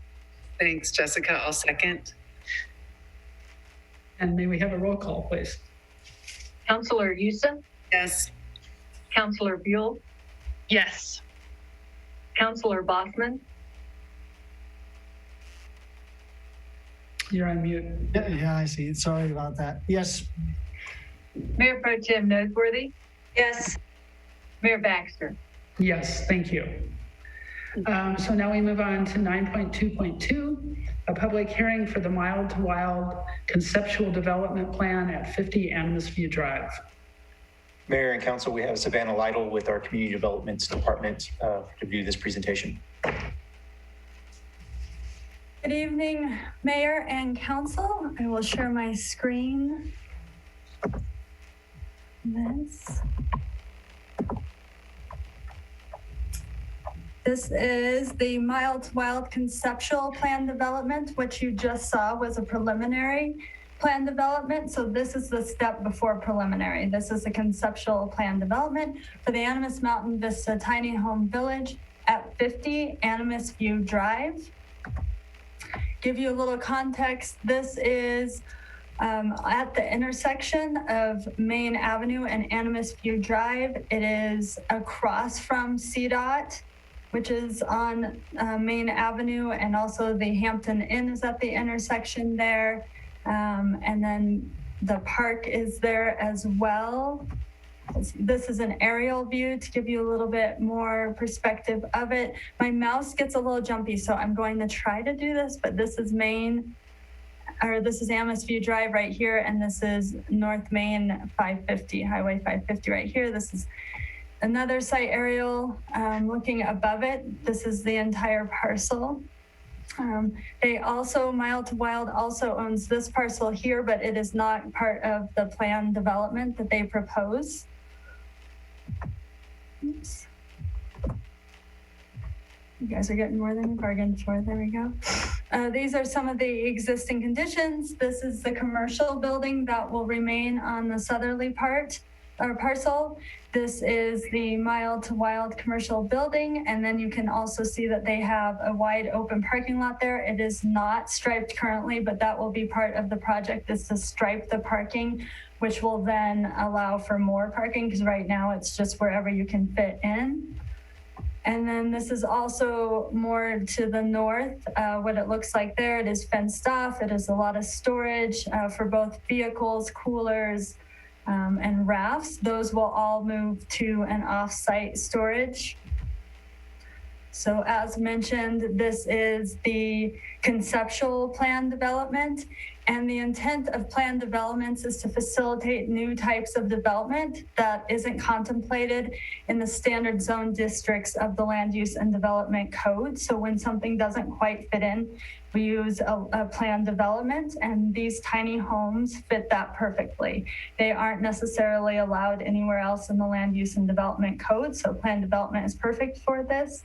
And we did this at Escalante Village as well. The purpose of the conceptual development is not to require in-depth analysis, but to allow for review of the substance of the proposal to determine if the public and or private benefits derived through the use of the PD zone justify the request. So right now, this doesn't have the intensive engineering or landscaping plans. Those will come in the preliminary as you just reviewed. So this is a proposal right now, again, just conceptual, and it is for 24 tiny homes on the northern section of the parcel. And then the existing commercial will remain. They will improve the lot to allow for parking. All public improvements will be required. These will include curb, gutter, sidewalk that is not there right now, as well as landscaping. They've allowed for a public amenity. There'll be a little bit of a walking path with a pond up there. There is storage lockers. Parking is 1 parking space proposed for each tiny home for a total of 24 parking spaces. And then there'll be 7 guest parking spaces as well for the tiny homes. This is consistent with what was approved for Escalante Village, the other tiny home in the city of Durango. And that's the parking required for that.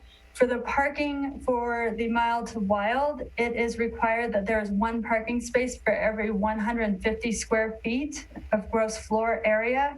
That would require 27 parking spaces, which they meet. This was a concern of Planning Commission, which I'll speak to in greater detail, but they feel that it should have a different analysis of their parking, because they feel like 150 square feet should not be how you determine parking for a use such as rafting tours, because it is kind of a different use. So they feel like parking should be determined some other way, but this was a big concern, was parking. These are some of the plans, elevations, and renderings of what will be proposed. Again, in the preliminary, we will get more details on the materials used and colors, but this is just an example of some of the thoughts that they have for what is being proposed for those 24 tiny homes. Tiny home is defined by the International Building Code as 400 square feet or less. So that is the definition of a tiny home. This has been reviewed against the strategic plan, and it has been found to meet both environmental and social sustainability, as well as the strategic plan objective of affordability and economic opportunity, as it is providing a diversity of housing types. It meets the future land use for density, and it complies with the intent of the Land Use and Development Code. It has also been found to meet the North Main Character District Plan that was adopted by City Council. This encouraged density, increase in density along the North Main district to help support those businesses along North Main. And this was a gateway center, so it was felt important to build up density in this area. And the review criteria, as mentioned, it was found to meet the comprehensive plan with density. It meets the development patterns of residential to the north and the other mobile home park that is to the north of this, and then commercial along North Main. So they will keep that commercial element that is also seen along this area. All public services will be provided and are available to service the tiny home village as well as the commercial. And there were no found natural hazards. So it has been found to meet the land use development review criteria. This was posted and noticed. The posting and notice is for 300 feet. We did find that this was just a little bit short of some of the residents on Bennett who we made note of and will include in future postings and notices. Public comment included wanting a fence along the edge between the residential and the tiny home village to prohibit people trespassing from the park to the tiny home village. This is apparently something that is happening right now, and so they just want to ensure that that doesn't happen in the future, and the applicant was amenable to putting that fence up to prohibit trespassing.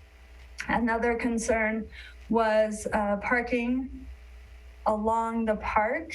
People are parking along here to access Mile to Wild, so that was a concern of people parking on this public street. And then another concern was the intersection of 37th, which is to the south, up right here, is 37th, and the residents along Bennett and 37th state that it is already difficult to make turning movements, a left-hand turning movement onto Main Avenue, and they feel that any increase in density will make that even more difficult, and what options are there to facilitate that. So traffic is a big concern for this as well. Planning Commission reviewed this at their meeting in March, seems like so long ago now, and their concerns, as mentioned, they want greater detail on the parking and what that would look like. They would also like greater understanding of how traffic will be impacted, particularly as there is a proposal for the boxcar landing across Main Avenue on the CDOT property that will have apartments, so that will be increased density as well. So they want a better understanding of that, all of this to be provided in the preliminary development review. And also their other concern is that vacation rentals are not necessarily an allowed use in a planned development. A planned development is an agreement with the city and the applicant. And so it is something that is negotiated, and it is determined by city council whether vacations and rentals would be allowed and how many of those would be allowed. And so Planning Commission wanted greater detail as the applicant is requesting 2 to 3 vacation rentals in the tiny homes. And so Planning Commission wanted to have a greater discussion of that in the preliminary plan development review. So parking, traffic, and vacation rentals are what they wanted to see. But they did recommend approval to City Council of the conceptual plan development. The recommended action is to approve the Mile to Wild conceptual plan development with findings that the plan meets applicable land use and development criteria with the following conditions of approval. That future plan submittals shall be in general conformance with the approved plan and in compliance with city development standards. That a 6-foot fence be constructed along the property line between the tiny home village and 3750 North Bennett Street. All public improvements shall be to city standards. Completion of all required public improvements shall be secured through a public improvements agreement with adequate security provided. And all verbal and graphic representations of the applicants or their agents shall be deemed conditions of approval. Thank you. Thank you, Savannah. I will go ahead and open the public hearing. And is there a presentation by the applicant?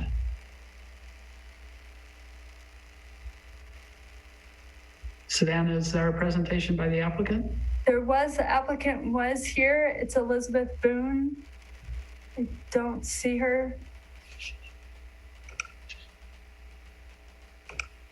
She was here earlier. There she is. Okay. Thank you, Savannah, for the comprehensive presentation and council for your attention this evening. I wanted to introduce actually the owner of Mild to Wild. It's Alex and Molly, who I believe are on the call. I have invited them so they can speak to their vision for this project. And Savannah, if you could unmute them, that'd be great.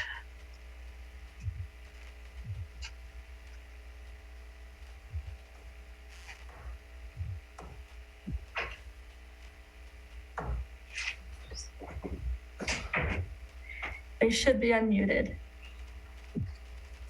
I'm here. I don't know if you can see me or if you can only hear me. We can only hear you at this point, but maybe, I don't know if you open up your video, if you turn your video on, if we can see you.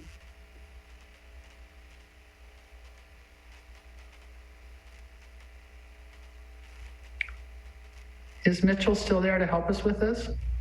There you go. We can see you now. Okay, I thought. Thank you. Well, thank you for taking time to take a look at this evening. You know, we're really excited to move forward with the project and begin improving the area. We believe it's been underutilized for a long time at this point, and we've really appreciated Savannah's help in crafting a vision for the property and the city planning department's help as far as moving forward with the tiny home. And really I appreciate not only your help, but the idea of helping to provide housing for many of our employees and other folks, not only our employees, but who work in similar type industries, both at ski resorts and other seasonal tourism places. So with that, I'm mostly here just to answer questions and see what blanks I can fill in. So thank you for your consideration. Oh, thank you. So we will be doing public comment first, and then we'll come back to councilor questions. So if you'd hang around, that would be wonderful. I sure will. Thank you. Thank you. Mitchell, we're now ready for public testimony if there's anyone interested in speaking. Yes, Mayor, I do see a couple people who have raised their hands. First on the list is Lisa. Lisa, please give us your first and last name for the record, and you have 3 minutes. It's Lisa Bloomquist again, and I just wanted to speak again kind of generally in favor of this. Increasingly, we're seeing that people can't afford traditional homes and are instead buying manufactured homes and tiny homes. And having a place to put the tiny home is a serious challenge for a lot of people. So creating more spaces where people could put tiny homes in our community will be good for our community and good for those people who desire and who want to live in a tiny home and where that's what they can afford. So I know that we are at the very early stages of this development, but certainly anything that the developers can do, I know that they're listening. Anything that they could do to keep lot rents down, that makes a huge difference, and that would certainly be appreciated, and it contributes to the overall cost that the homeowner encounters. But kind of regardless, this is a form of housing that a lot of people are seeking, and it's a form of housing that tends to be more affordable than stick-built housing. So, speaking generally in favor of it. Thank you. Thank you very much, Lisa. Anyone else, Mitchell? Yes, the next person on the list is Aaron. Aaron, I've invited you to speak. Please unmute yourself, give us your first and last name for the record, and whether or not you are a city resident, and you have 3 minutes. Hi there. This is actually John Brock. I'm Aaron's husband. Aaron had to take over with our son real quick, so I'm going to speak for both of us. So first off, thank you for your time with this. I had a couple points I wanted to make. The first thing I would want to say with this project is we can't look at this project in a vacuum. We have to look at it within the context of kind of all the assets involved and all the players that are going to be involved there. So in those pictures that Savannah Lytle has showed us, you can see from like the satellite photos and things there, if you do a quick count, there's a whole number of vehicles that are already parked in that exact spot where they now want to build this tiny home village. And our neighborhood down here in the Pioneer Park neighborhood has already been burdened, I would say unduly, with parking, especially seasonally, where employees, customers, etc., will just be parked bumper to bumper around that north side of the park. And it really blocks driveways, it blocks mailboxes, it becomes a huge issue. People are camped out there overnight. And so if that one area for the storage of their vehicles and other things was to be pushed somewhere else, where is it going to go? We've had some vague, responses to this or promises that they'll be offsite somewhere.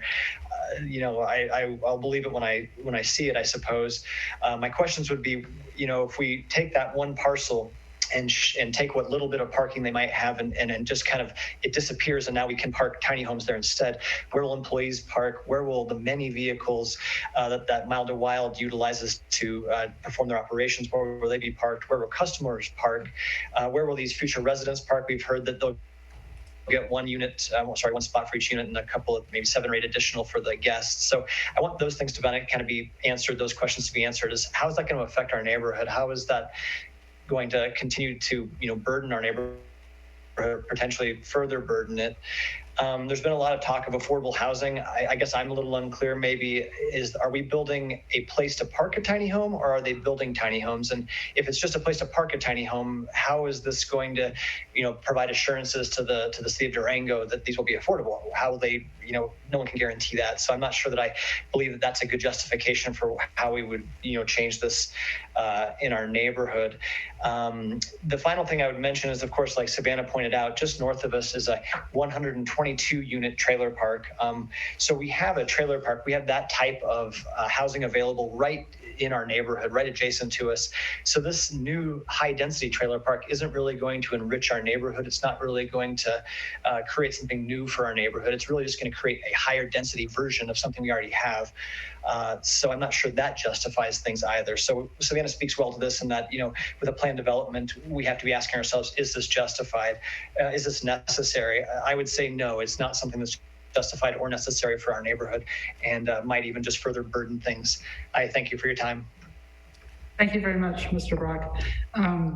Mr. Mickle, would you like to speak to the parking issues and some of the other comments that were made? Sure, I'd be happy to. I appreciate his concerns. They've got a nice quiet place down there. The photo he alludes to is old. Most of those vehicles have been cleared off, and they've been cleared to the metal recycling yard. So they won't be returning that were in that photo, referring to the buses that are in the back. There's still one to be hauled to the junkyard here shortly. But additionally, we didn't even have this property under our use until 3 years ago. And so we have dealt with it before, and the property was not under our ownership until a few years back, which now is going to allow us to improve the use of the space and the parking as well that goes throughout there. Okay, thank you. Let's see, where are we here now? Any other public testimony? So far, nobody else has raised their hand. We do have still some attendees in our list. If you are here to speak to item 9.2.2, now is your opportunity.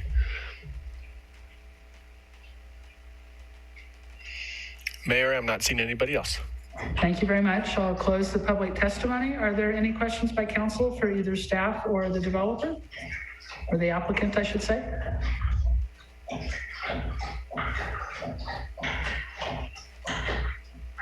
Yes, Jessica? Yes.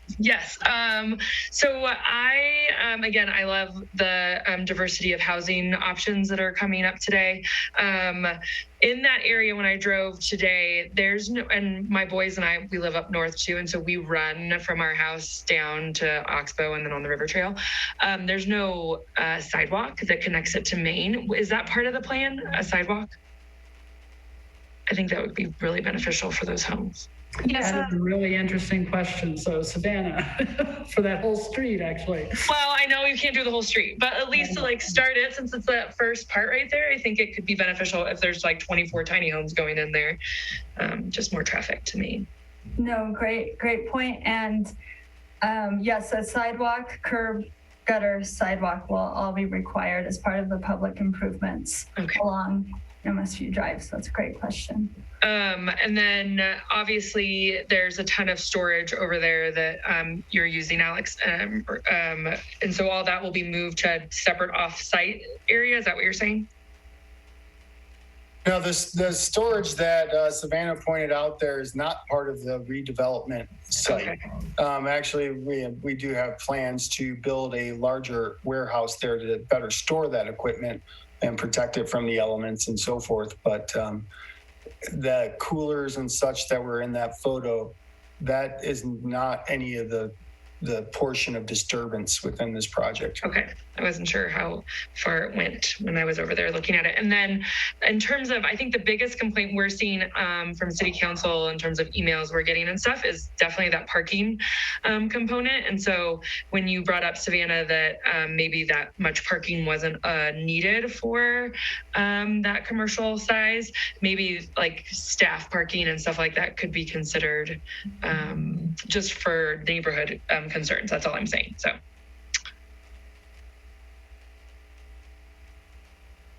Thank you. Any other counselors?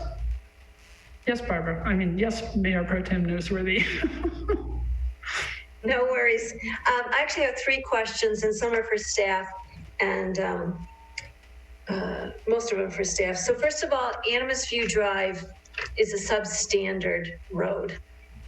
And now it's a substandard road with a lot more traffic on it. And I've asked the question before, and Levi, I know you're still I think you're still on the line. I remember at a previous meeting asking about, is this on the list for any kind of upgrade improvements? And I don't believe it is. So if it has changed and we're going to see some improvements to Animas View Drive, recognizing that it is substandard, I was wondering if anything's changed, if it is being considered for upgrading. So Animas View Drive is something that has been slated, but it is a longer term project just because of the size and the scope of this project. We looked at having to do this in phases because it does need right-of-way improvements for the whole length, storm sewer, curb gutter and sidewalk. It would be a very expensive project. Design and construction would take multiple years. So we are looking at this, but it is not in our next 4 or 5 year capital projects. I asked that because it's, I've ridden my bicycle on it, and it's a highly dense area, particularly, and now we're adding to it. And I understand density for addressing the housing inventory shortage.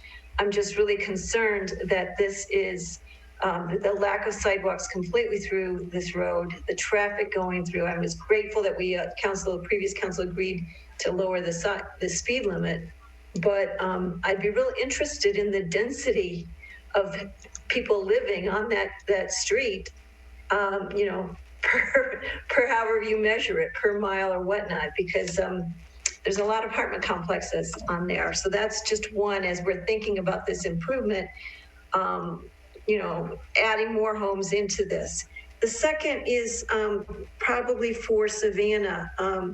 Savannah, thank you for defining that a tiny home is less than 400 square feet. And I too had the same question about, is it clear that the developer is going to build these homes, or are they just planning to have people come in? And the reason I ask that is also, would a recreational vehicle qualify as a tiny home within this? Because I went over to Escalante and was riding my bike around there and chatting with people there, and you really get a sense of, while they may be uniquely designed, there is some kind of commonality to that and a sense of community in that village there. So that's a question for you. Would something like an RV qualify? It is something that when we do the preliminary plan development and then the final plan development and the plan development agreement, that we can put in design standards, and that is the place where we could put it. So it couldn't just be a recreational vehicle that's under 400 square feet, that it has some sort of design standards. I will let Alex speak to this a little bit more, but my understanding is that he is planning on building some of the tiny homes, but then others will be available for people to bring in their own tiny homes. But I'll let Alex speak more to that. Thank you, Savannah. That is correct. We hope to build a few of them, but the majority will be lot rentals exclusively for folks with their own home. Thank you. And my third question is about the VRBO. This is a planned community, and I want, I think, my emphasis is on housing, increasing the inventory for housing for people who want to live here permanently, or at least for a period of time. So I wanted to know if Escalante Tiny Home Village has a VRBO variance, or if the Animas View Mobile Park has a VRBO variance. Those are great questions. My understanding is that they do not, either one of them. I did not see that in the plan development agreement when I reviewed Escalante, and I have not researched the mobile homes to the park or to the north, but typically we haven't allowed them in those types of developments. And I just think it's important to continue that. Once you make a variance, then you're starting to set a precedent. And I have a concern about that, particularly with the number of VRBOs in the community and not making full advantage of increasing our inventory for more permanent housing. Thank you. Any other councilor comments? Okay, then I had a couple of questions. Sorry, I'll go ahead. Sorry, go ahead, Melissa. I saw Olivier's hand raised, so I wasn't sure if he had any. No, Olivier? No, so I think they have been addressed. My key concern was the bicycle pedestrian access, because it goes from Main Street or the highway, and the condition of the road. And I think my fellow councillors and Mayor and Pro Tem have been very thorough in that. So appreciate it. So I see your hand up there now, your yellow one. I was thinking more of a personal hand.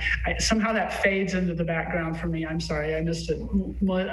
Councilor Youssef, did you have a thought? I have thoughts, and a couple questions. I know you had a question though, Mayor. Go ahead. I can wait. Okay. Just some of my thoughts, first of all, that I just want to suggest to, also for Alex and Molly Michael, who have been just hugely involved in our community for years. Alex and Molly have employed many, many seasonal employees over the years, and they recognize clearly the need for this type of housing. So first of all, I really want to commend you guys on your vision for this project. I think it's great. I think it's really, I'm sure you've seen it. I'm sure you've experienced the need firsthand with the people that work for you. So I really appreciate you kind of having the vision to bring this forward. I would absolutely agree that the property down there has been completely underutilized and could be much better utilized, especially if we can get some infrastructure in there, like sidewalks where people can access Main properly. I think it would be really wonderful. These smaller units that you're talking about, I think that the Escalante Tiny Home Village has been a huge success, shown great value. It adds a big element of diversity of housing for the community that I'd love to see expanded.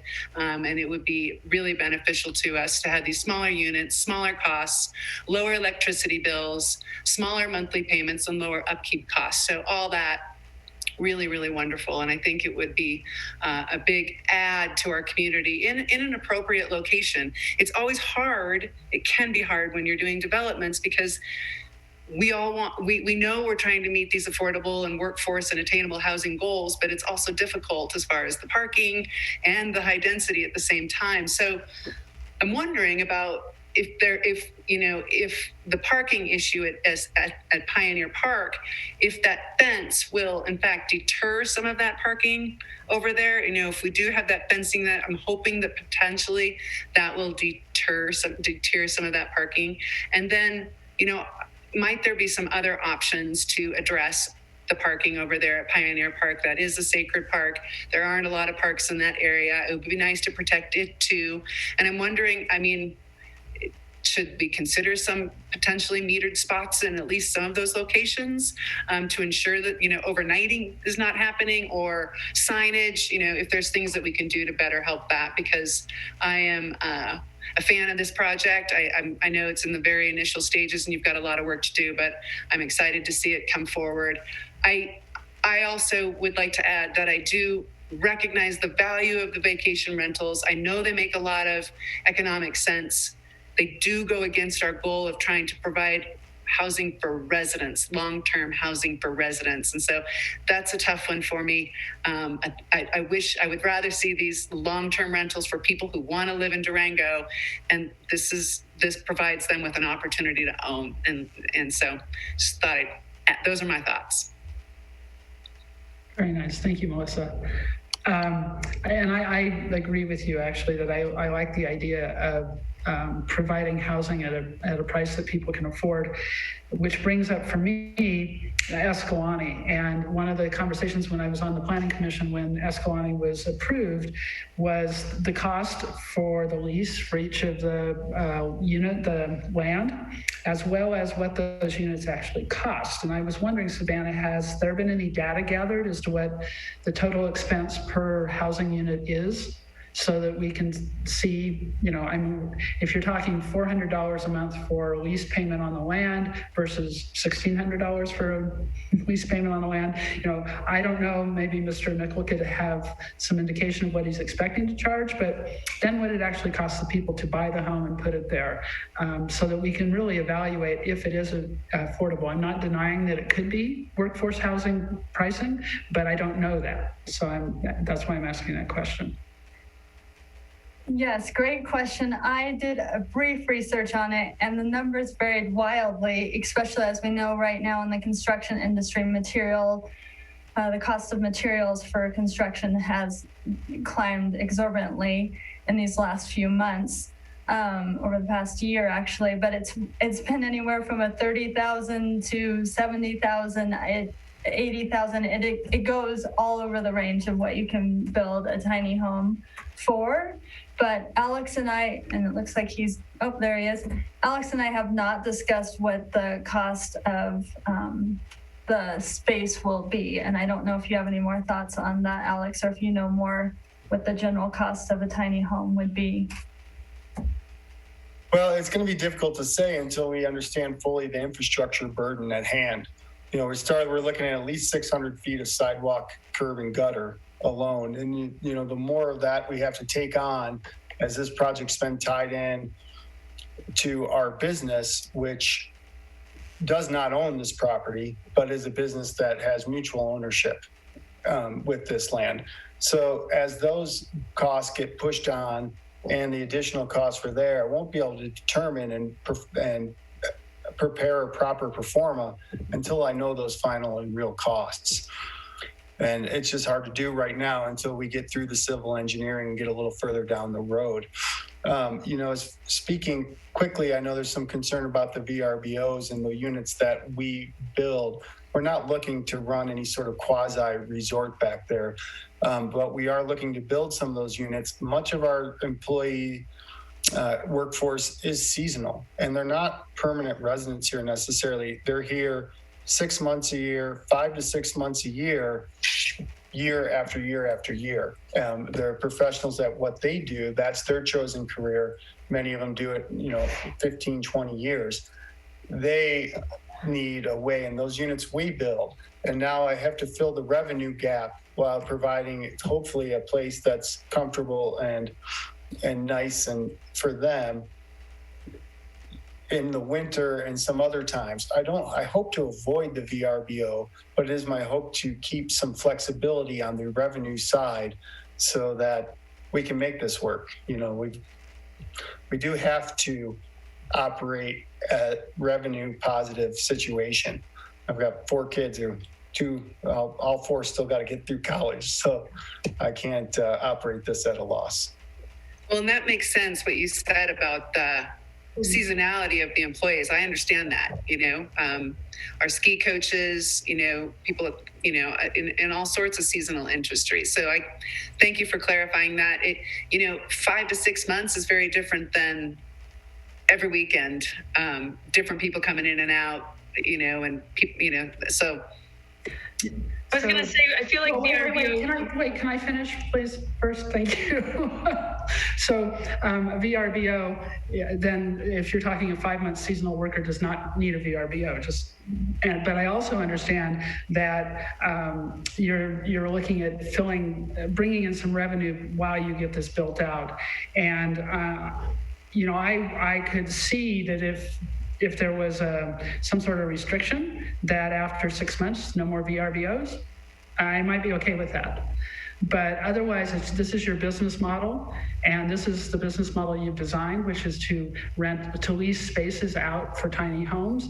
And so that's for me personally, that's not a VRBO option. But I would be interested if it works for you or somebody else to say, hey, VRBOs for 6 months so you can get this thing going, get some revenue coming in, and then they convert back to normal. I'm just throwing that out as an option. So Savannah, I'm really sorry. I got kicked off while you were talking and I didn't hear anything you said about pricing. I was expenses at Escalante. Okay. I've only done brief research on tiny homes and their costs, and they have varied widely, again, just based on what materials you're using, whether you're using a finer countertop or not, but anywhere from 30,000, on up 90,000. And then Alex was stating that he hasn't done a pro forma yet on this to really understand what it will take what the rents will be for those spaces. Sure, and I can understand that because you need to do more research, and this is a preliminary conversation for us, right? Will this be coming back to council as it moves through the process? Yes, it will come back. A preliminary PD will be submitted, and then that will go through review of Planning Commission, and they'll make a recommendation to City Council.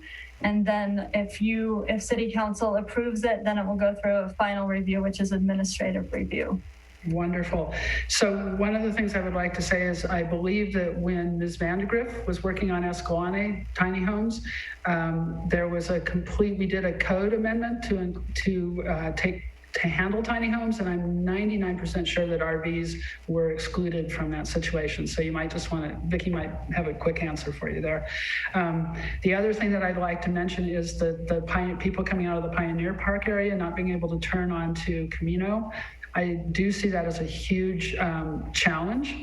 And one of the things we've been talking about in conjunction with an option for the 29th and a half street crossing or the 30th street crossing or wherever that ends up is reducing the speed limit on Camino to 25 miles an hour. And this would be another very, very good reason for doing so is as we get denser and denser up in that area, particularly with the apartment complex that's thinking and going on across Camino from there, we are going to have more and more traffic, and if they're all going faster and faster, it's going to be impossible for people to get out of our side streets.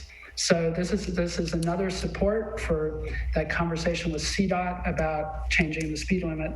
And then supporting what Councilor Youssef said, I think the parking issue in Pioneer Park needs to be looked at. Of course, all residents have the right to come and park and play at our parks, but if that's not what's happening there, if it's a completely different use, I think we need to talk about how we can, staff needs to talk about how we can alleviate that impact on the residents. So thank you. Any other questions? Barbara. You're on mute. This is a question for Alex, please. If you could clarify for me, because when Melissa was raising questions, I had a different impression based on the documents. Is your thinking that your workforce will come with a tiny home and stay for whatever the period is, 5 months, and then move that tiny home out?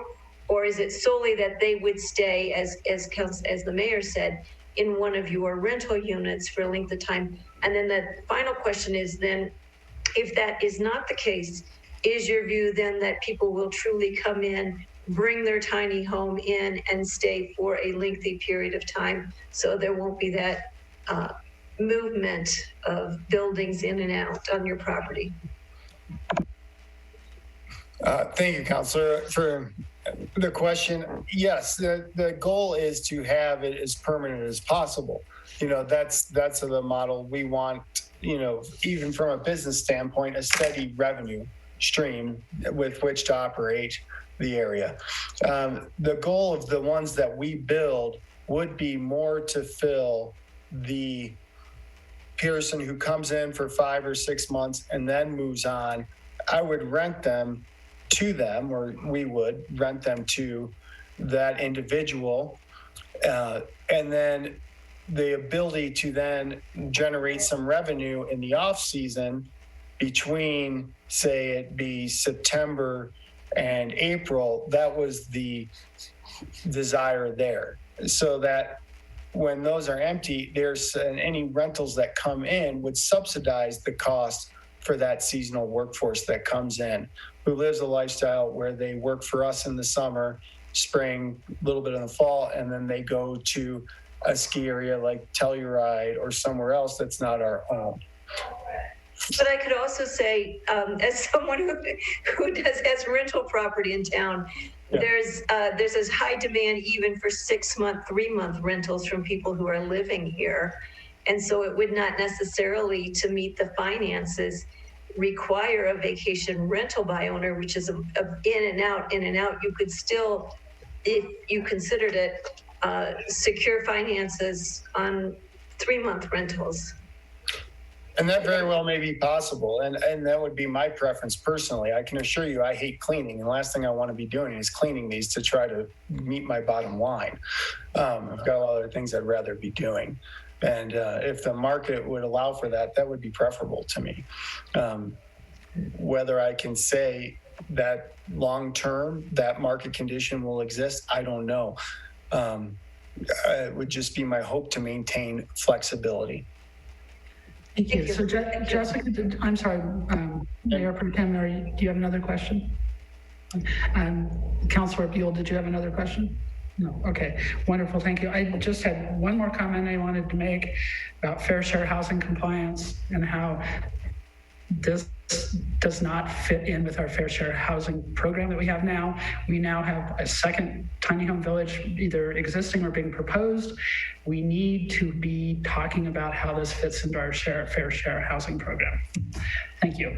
Okay, so I'm going to close the public hearing. And if anyone would like to make a motion on this agenda item, that would be fabulous.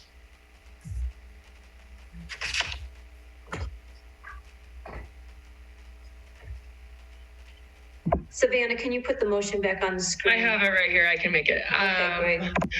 I'll make a motion to approve the Mile to Wild conceptual plan development at 50 Animas U Drive, subject to findings and conditions as stated in the March 22nd, 2021 Planning Commission staff report.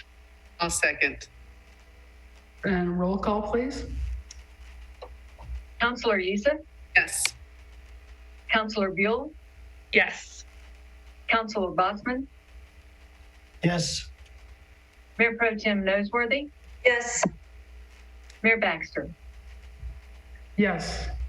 Thank you, everyone. Now we move on to 9.2.3, public hearing for the Best Western Minor Subdivision and Variance 21382 Highway 160 West. Mayor and Council, we have Mark Williams, planner with the Community Development Department for this presentation.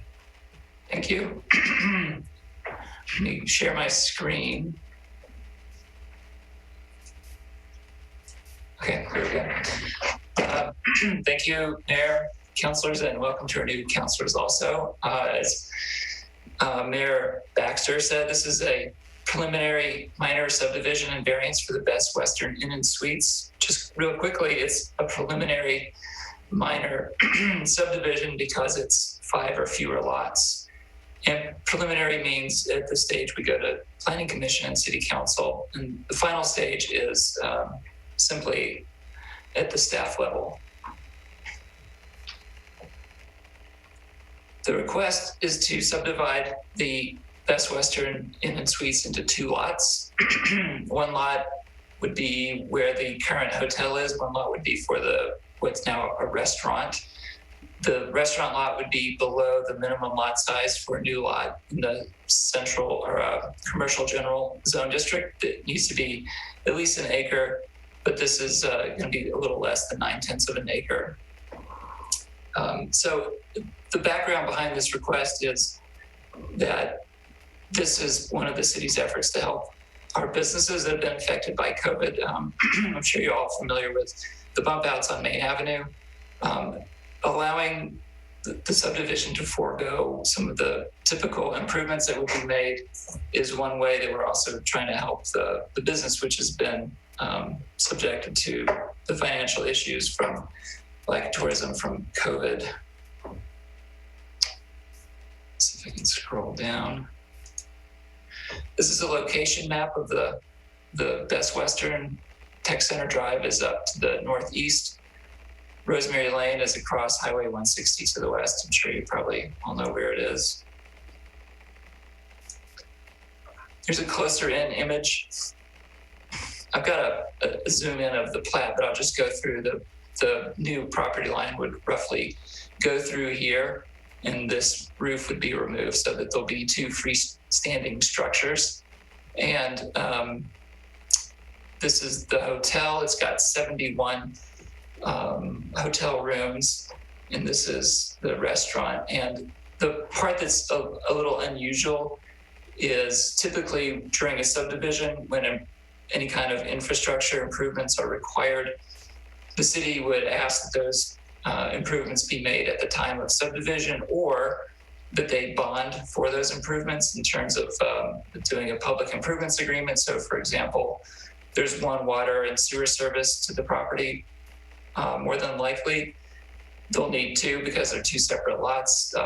If detention is on one part of the lot, both lots will need to have water detention and treatment. So those are examples of the different things that would be deferred. And they'll have to have cross-access agreements and any kind of shared utility agreements. And those would be on the plat itself so that anyone who is going to purchase these properties would be aware of it. And we'd also ask that they have a separate document that's that's recorded with the county clerk and recorder, so it becomes part of the title work. And hopefully it won't take so long that everyone involved in this process is gone. But worst case scenario, then that information is still there for any potential buyer. This is the subdivision, and you can see where the line runs through the 2 properties.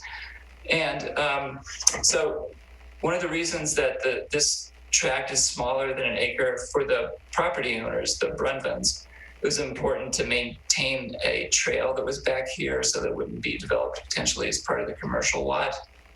However, for the city, we were looking at this and thinking, this could possibly be converted into residential use. And so the bigger we make the lot, the bigger the lot is. And so that equates into more units. And not to get too far off track, but since we've started going through this process in March, the Planning Commission, we've been contacted by at least 3 different developers who are looking at the hotel and converting it into anywhere from market rate housing with some affordable housing units to a heavily subsidized affordable housing that would be all rental units. And so it's something that's maybe affordable to people making 80% of AMI. I would just say that these have all been preliminary conversations, and so there's no imminent plan that's going to be submitted, but the amount of interest that we've drawn indicates that there's a strong possibility that it could happen. And if it does, then council would see this property come through again, because it would need to be rezoned and the future land use would need to be changed, because right now it's just commercial. it would have to be changed to allow residential, and we could structure that so it could all happen in one public hearing because, as you probably know, subsidized housing has a thin margin, and so we want to do what we could to help the developers through that. So I think I've explained all of that already, just why the lot is smaller and some of the things that would typically go in a PIA or be bonded for won't be, and that we'll have a document that's attached to the title work and on the subdivision plat to make sure there are no surprises for anyone who wants to purchase that property. And if this is something that is used for affordable housing, then it complies with this part of the city's new strategic plan. The LUDC, the Land Use and Development Code, we have 6 standards for viewing subdivisions and 7 standards for variances. I won't go into all of those. They're in the Planning Commission staff report. In staff's judgment, the application meets all of those because variances can be related to economic issues as well as physical issues. We did not receive any public comments regarding this project. So our recommended action is to approve the preliminary minor subdivision and variance for the Best Western Inn and Suites with listed conditions, direct the applicant to submit the final plat for staff review, and authorize the mayor to sign the Mylars after final approval. Thank you. Thank you, Mark. Appreciate it. I'm going to go ahead and open the public hearing and then allow for a presentation by the applicant. Is there an applicant making a presentation, Mark? The owner, I believe, is here. He got the link, but I haven't. What's the owner's name? We can check and see. Scott Brunvand, Brunvand. There's a hand raised. It says Amy Brunvand. So maybe Mitchell could let. Thank you.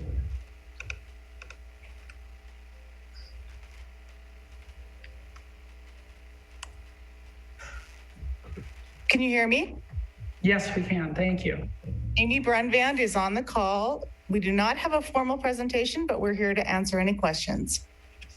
Wonderful. Would it be possible for you to do video also?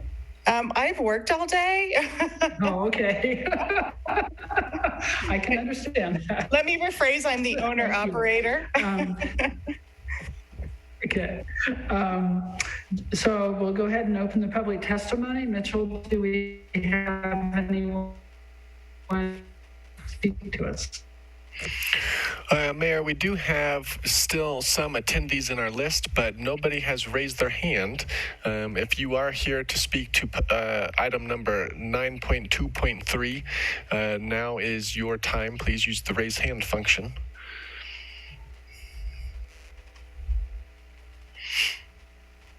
Mayor, I'm not seeing anybody.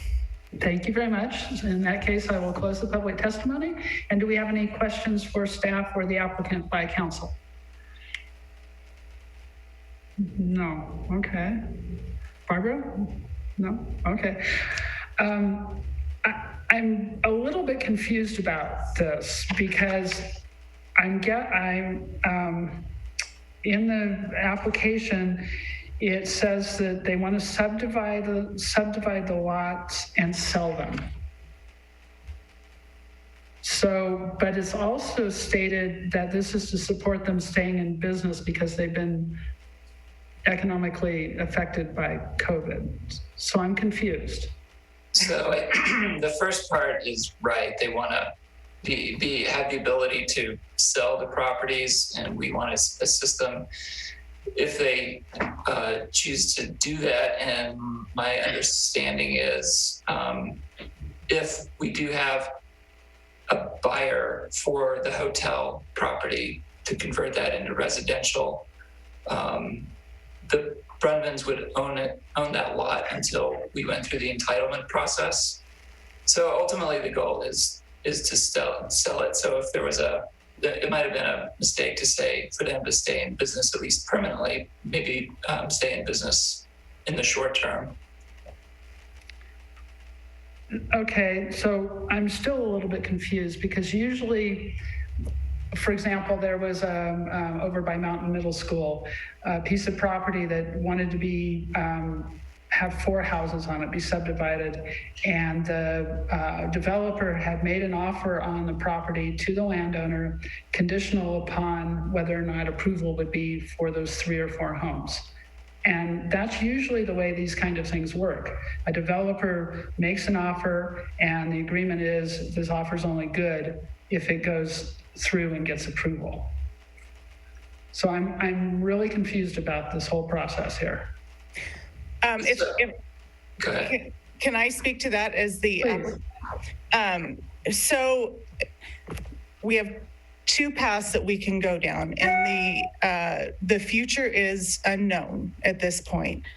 And our opportunity to invest in the property and to restructure debt and to invest in the property relies on our ability to subdivide the property and possibly sell that off. Now, if there was a buyer for the property, we would absolutely sell the property, but we need to look at it as though we have a long-term property that we need to look to the future for.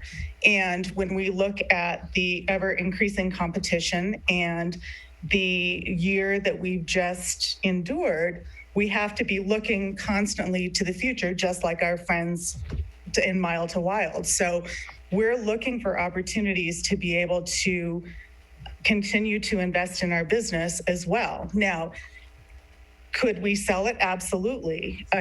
That's a possibility, but are we coming to you with something under the pillow? We're not. We're looking to either subdivide that property and be able to invest in our business, or yes, there would be an opportunity that we could sell that up the inn as well. I'm still confused. I'm sorry. I don't understand how subdividing the property allows you to invest in your property. I don't know why that has any relationship to it. Because we would want to sell that piece of property where the restaurant stands. Yes, that would be our ultimate goal. So if I understand you, I'm just trying to understand. So if I understand correctly, what you want to do is you want to subdivide this so that you can sell one piece, and you're going to maintain the hotel? Yes, that is correct.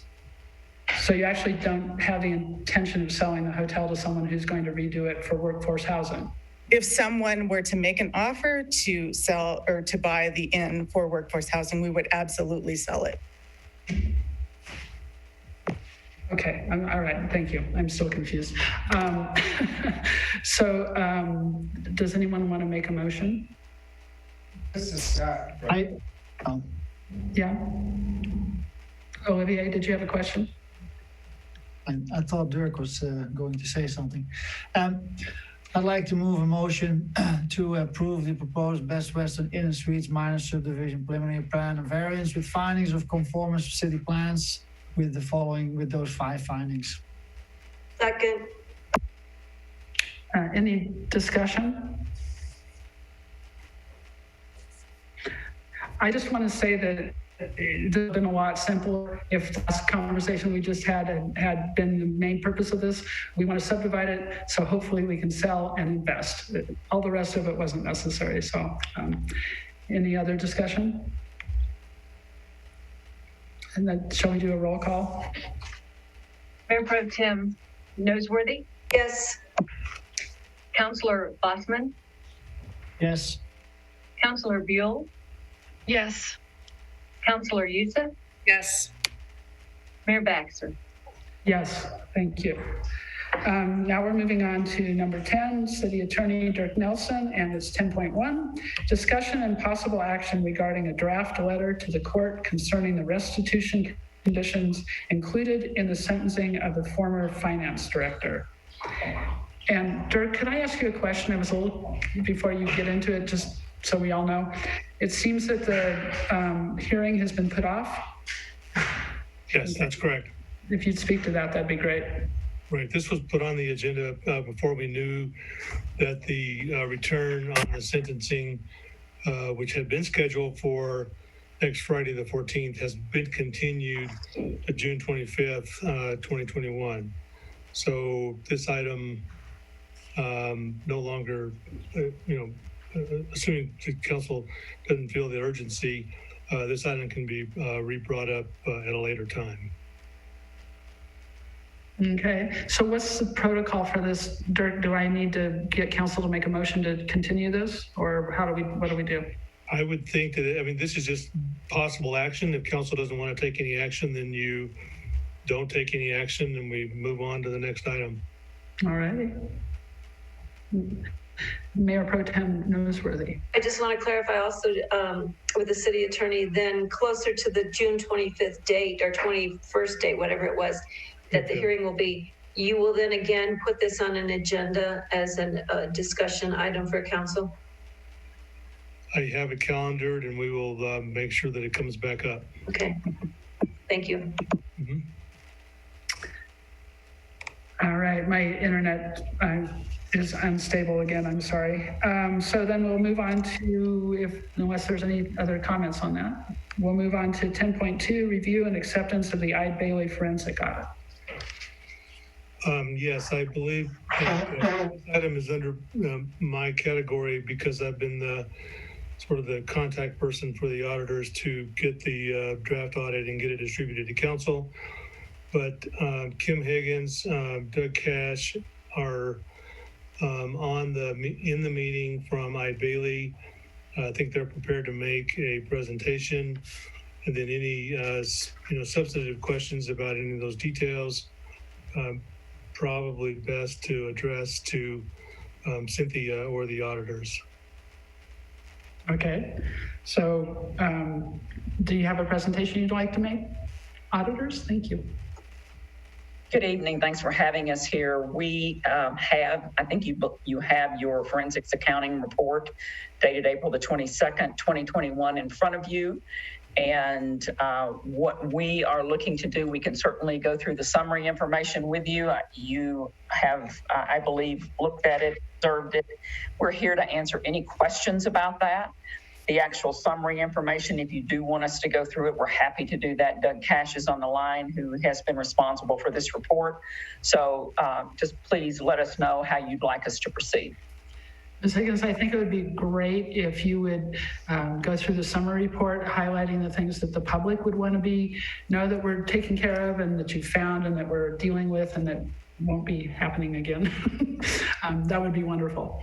Absolutely, and Doug can cover that. That really starts on page 13 with the actual observations and findings and the summary of what has actually happened to be able to cut to the chase to show you and the public what needs to be done from here and the city's responses. So, Doug. Good evening, Mayor and council members. I appreciate you taking the time to listen to us. I know it's getting late, so I'll try to get through this as easily as I can. As we spoke many months ago, a forensic exam is something that you hope that you don't have to go through very often because, as you can tell, they are very in-depth and they are can be time-consuming for the staff. We were asked to go through and confirm that the loss amount that was identified by the Colorado Bureau of Investigations was, in fact, the correct amount that was listed in them. As you remember, we asked for a copy of their report and was not able to get that, so we basically had to go off of the information provided to us from them in reference to the arrest warrant and the amount that was taken. Basically, what we look for to begin with is that you have a certain type of scheme that is perpetrated, and you're trying to confirm that that scheme is the only scheme that was used. Many times someone will use several different schemes in regards to being able to take money. So we want to make sure that we identify everything we go through there. So part of that is looking through, as you'll look at page 13, in regards to the Bank of Colorado, the Pinnacle Bank disbursements. When we went through that, we started looking at it is what would jump out at us. One of the first things always jumps out as to a forensic accountant is basically what we call even dollar transactions, where there are no cents. It's amazing how many times that an even dollar amount is issued into a a false refund or a false check or an embezzlement or however you wish to look at it. So we want to make sure that we look at all these and confirm that with regards to those. And if you'll notice that the chart that's listed there under figure number 6, all these transactions were for above $10,000, which we thought was significant enough number to start with. And if you notice, you go down through there and they're listed in alphabetical order, but the number of checks, if you notice, each one of those is it comes out to be an even dollar amount, which can or cannot be an issue depending on what they're for and depending on whether the contracts and stuff are there. But if you notice, we searched the Secretary of State's website for 108 vendors, which is the amount that we were provided and we located. We were able to locate 89 of the 108, which is about 82% or just a little bit over of these vendors. Of those 89 vendors, 77 were current and in good standing. Figure 6 below brings in 12 vendors that their status with the Colorado State Secretary of State was not necessarily valid at the time. That information is provided just because we wanted the city to go back and confirm through their records and through their information that these vendors still active in the city, they were still doing business with the city, and to make sure that the information was legitimate. This is not to show that there's any problem. It's just one of those areas we want to make sure that the city covers and clears up in case there is an issue with that vendor that we can uncover prior to any happening.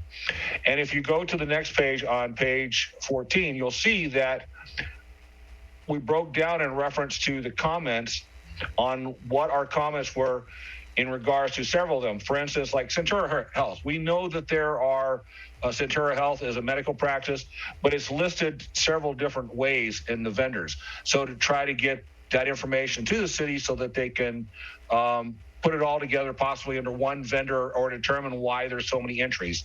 And you'll notice there's several of those. All that means is that each one of those vendors may have been entered a little bit differently or entered for a different job, which may be up to par in regards to your accounting. Is just something that we look for to be able to bring that forward, even though there's not necessarily anything wrong.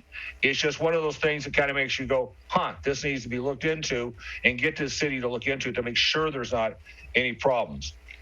And if you notice at the top of page 15, this information was provided to the city. And it states here, it says, we concur with the observations that not all vendors are registered with the Colorado Secretary of State. Moving forward, the Finance Department will verify the vendors that are in Colorado are in good standing with the Secretary of State. Currently, the purchasing policy does not require vendor and suppliers to register in order to do business with the city. That was also something we are noticing. As you recall, we were also asked to do an internal control exam, or ICE. That is ongoing. In fact, we're in the later stages of that, and we hope to have that done rather quickly for you on the accounting processes. And this will be another conversation in kind of the process to go through. But also, a review of each vendor identified by a forensic audit team determined each transaction was legitimate. So once they went through these and looked at it, there was no issue found within the city, and the city identified it. One of the other things that we noticed was that under figure 8, many times, depending on where you're at, a post office box can be used as a vendor. As a fraud investigator, you're kind of can get, I don't want to say concerned, you get leery of those, because many times a post office box can be what's commonly called a drop box. And a drop box could just be like a UPS store that just has a box in it to people stop. And a lot of times those can be used for improper type of billings and things like that. But as long as, in fact, if you notice, the first one there was actually the culprit in regards to the amount of money that was taken by the former finance director. They used a post office box. So we wanted to identify those post office boxes and to make sure the city checked with those and to confirm that that was the only legitimate address they had in regards to there. And you'll notice that most of those were in good standing with the Secretary of State. Unfortunately, that even includes Animas Professionals, but it is, as we know, just because someone makes it legitimate through the Secretary of State doesn't make it a legitimate business, as we can tell. So we went through there, and obviously you can see the review from this. The information was returned to us by the finance department. We concur with the observations registered by the vendor's post office boxes. A review of each vendor with the PO boxes identified by the forensic audit team determined each transaction was legitimate and the city of Durango received good services that were paid for. Additionally, each vendor complied with purchasing policy. So even though the ones that were there that have a post office box, they are a legitimate business, and it was confirmed through the city. So we went through also, probably one of the bigger ones is your P card use. And you'll notice under B, it says purchasing cards.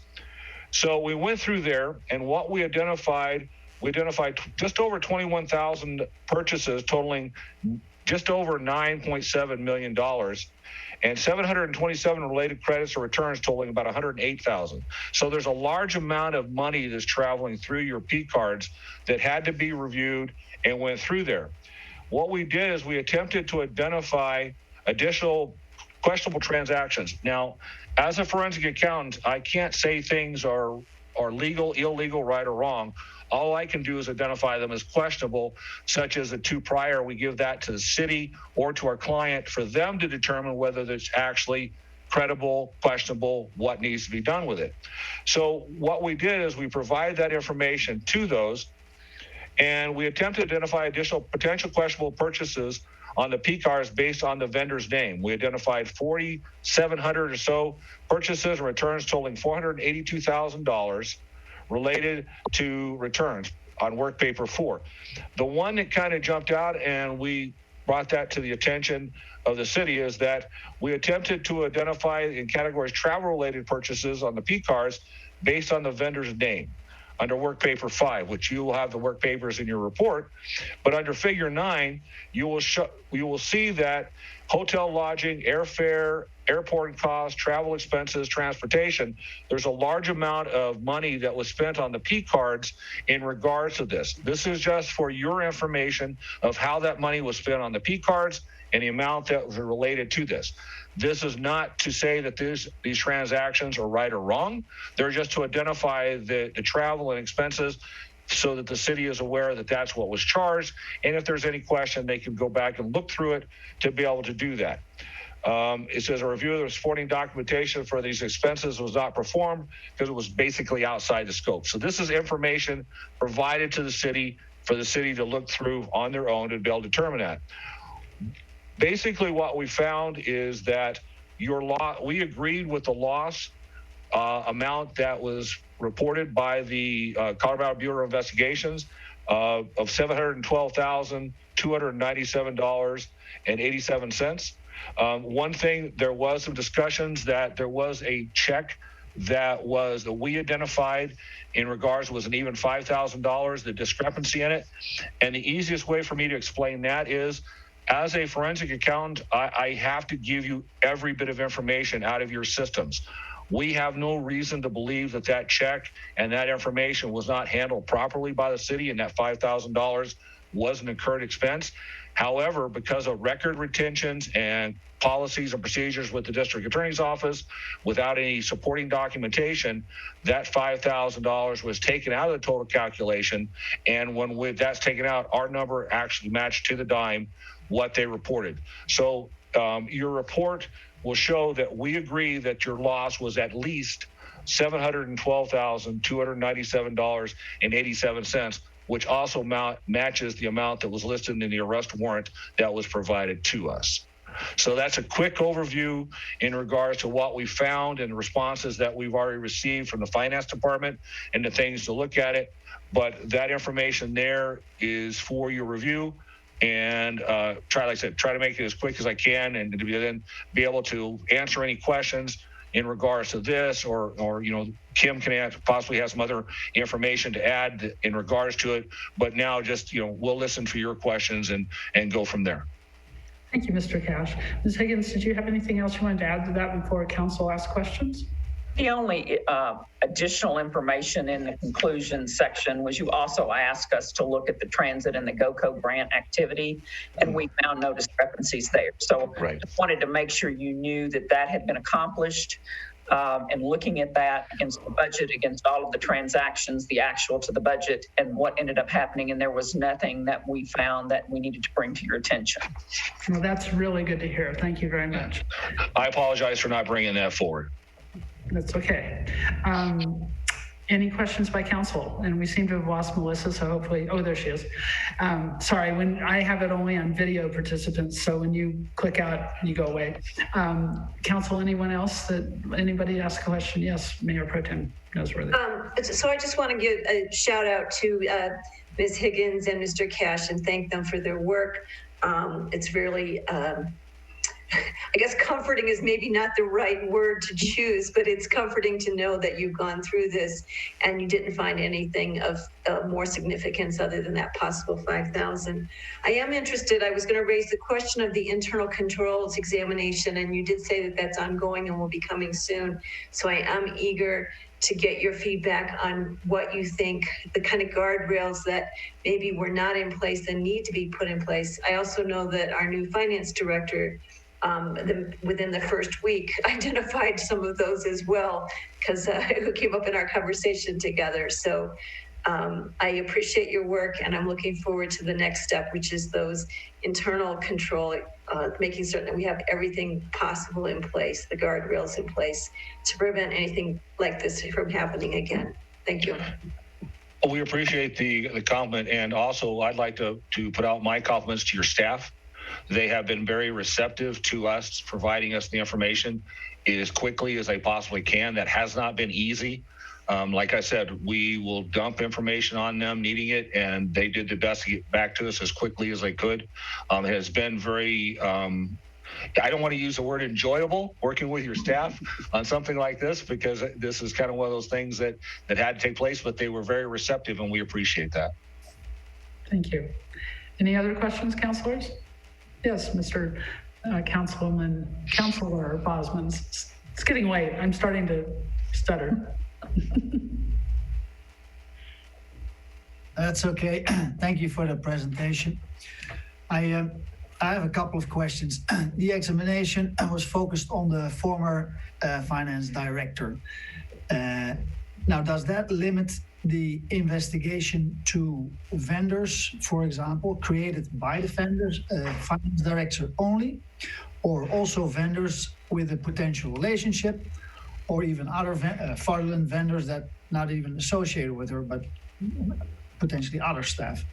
That is correct. No, we looked into all of that.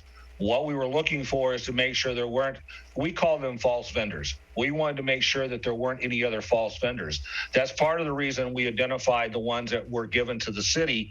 And that's some of the reasons that we went through the Secretary of State's work, and to look at those kind of things with all the registrations with your vendors and make sure the paperwork and stuff is there, so that we identify any potential false vendors, which was the scheme. Then we went even further in that to make sure that there were employees involved in other or associated with other things. And we also looked at other parts that is in the report, but there was no other issues found in regards to other employees. All we found was the one scheme perpetrated by the former finance director in regards to that. In the area that we looked at, that's what we did. Okay, I have a couple more questions. Yeah, sure. Now, first, an interesting question for myself. It's very easy for someone to set up a little company and have an entity, and then invoice as an entity to the city. Yeah? And then someone in the city sign off on this. How would you pick up on that? Is that not super complex, because it's still a legal entity? Well, it's not as complex. It's not difficult or totally difficult if you have somebody on the inside, which you did, right? Because if you have an individual that controls most aspects of that, they're able to approve the transactions and the vendors themselves. That's where your segregation of duties come in, that someone brings in the vendors, another person enters them, another person reviews them and confirms them in regards to that, to make sure that all those steps are followed, all the proper paperwork is turned in, and all that kind of stuff. And maybe that also includes that, do they have a city business license to be able to do that? I can tell you that we were found out that to do business with the city, you don't have to necessarily have a city business license, but you are a business in regards to that. So those are the kind of things we're looking at to make sure that all of that is in place, that those segregation or duties are correct, and that the tone of the top of the part of the organization is holding people accountable for doing their positions and doing their jobs. So yes, we looked into that to make sure all that. And that's why this whole exam is being done. We wanted to verify the loss to begin with under the forensic exam, and the ICE exam has decided to go through all the other step processes for the segregation of duties to make sure that you do have all the steps and approvals in place so that you limit your exposure to a potential fraud in the future. I can't tell you that fraud will never happen again, but the less opportunity you can provide for someone to take advantage of their position, the less possibility that you're going to have a fraud occur. I appreciate the explanation. It's just hard to understand how you would have picked it up for other fake companies, but it doesn't matter. If you stand behind your report, I'm going to trust you. You're the professional. I will stand behind it. Another question I have is the purchase cards or the P cards. In your report, it says for the former finance director, how many purchase cards were included in your examination? Let's see here. I'm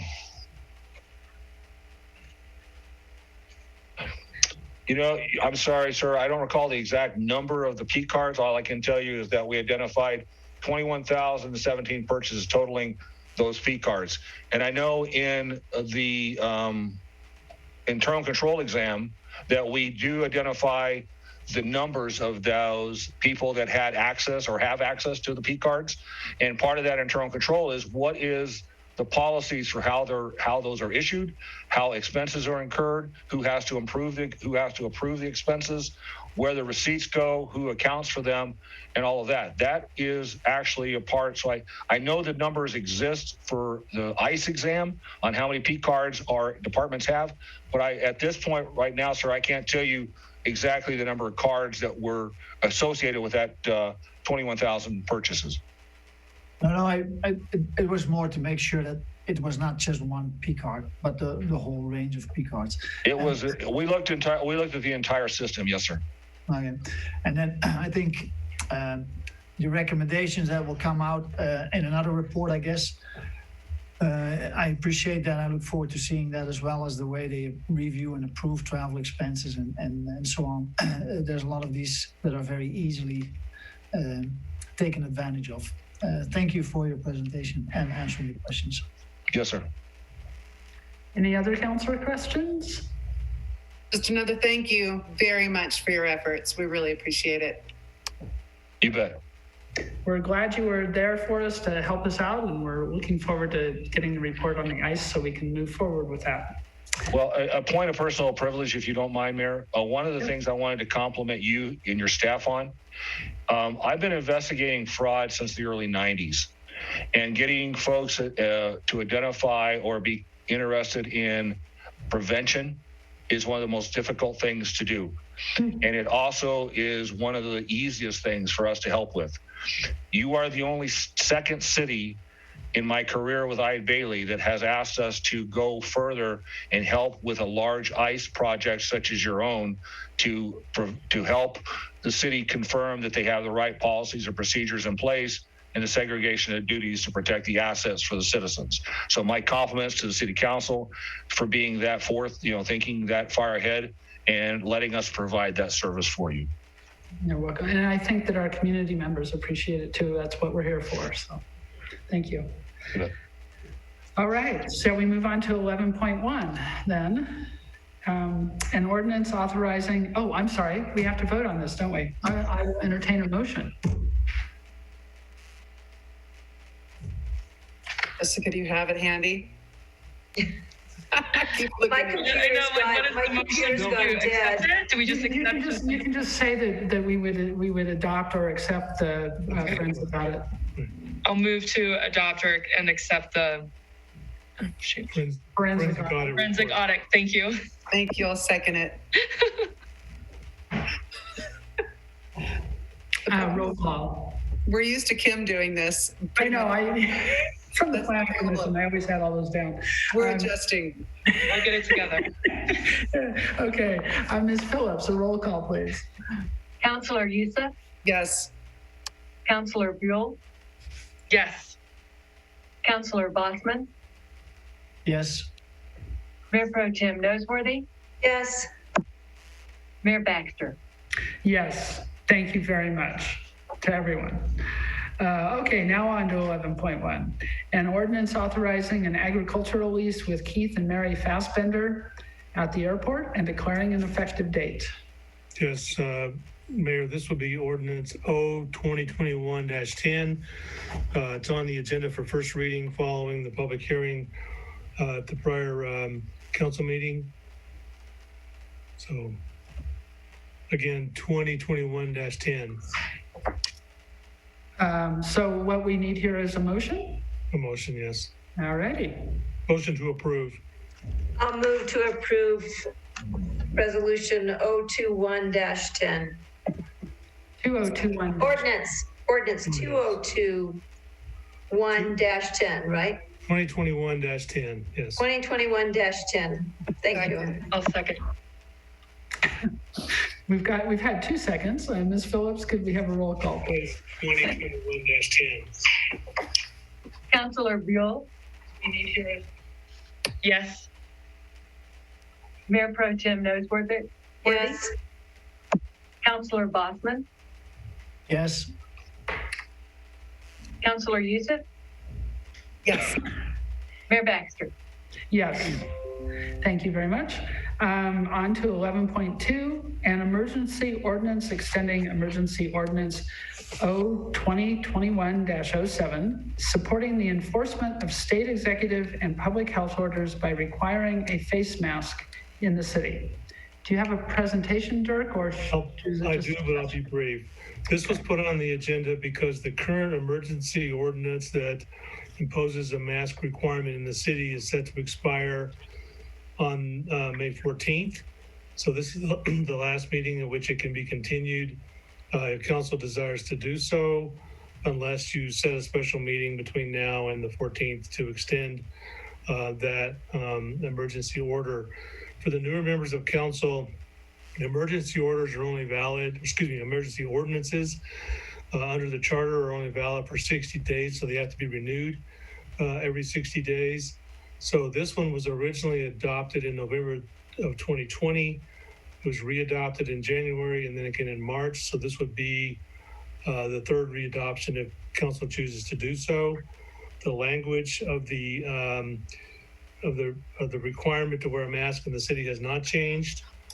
It applies to indoor public spaces and related outdoor areas such as patios, waiting areas, etc.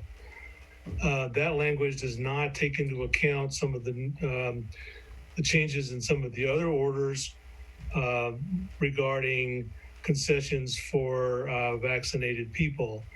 The current governor's order was amended yesterday that masks are not required in certain indoor spaces if 80% or more approve of vaccines.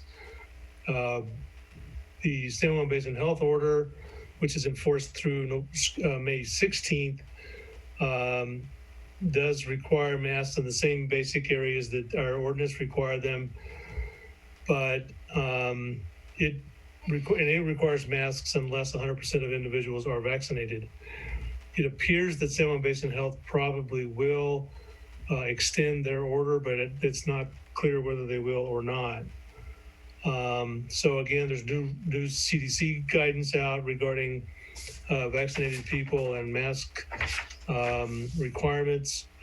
So in that light, it was put on the agenda to allow council to determine whether you want to extend the ordinance requiring masks for up to 60 days. Again, it's not required to be the full 60.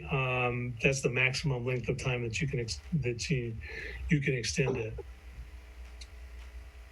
So I'll be happy to answer any questions if you have them. Mayor Pro Tem Noseworthy. Thank you.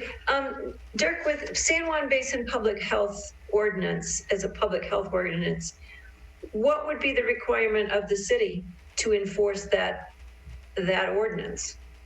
Just as we enforce ordinances on, other issues within restaurants or things like that. So the city requirement, if their mask orders is still in force, is the city still required to help with the enforcement of that? Well, I think under that scenario, they were probably, as you know, they undertook enforcement action of their own in some instances. So I think they would be looking primarily to enforce their own order. Not clear that they're a health district, so again, their order applies.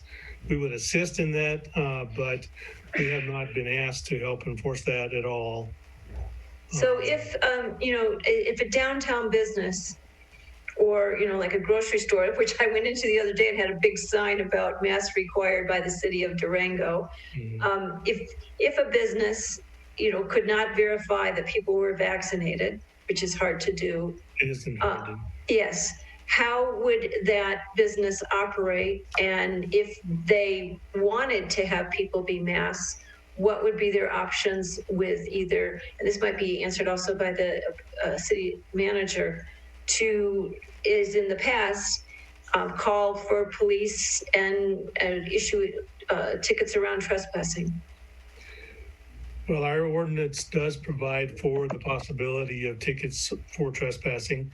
We have not issued any of those because, as you recall, the ordinance did specifically state that this is to be enforced via in attempts to gain compliance without issuing citations.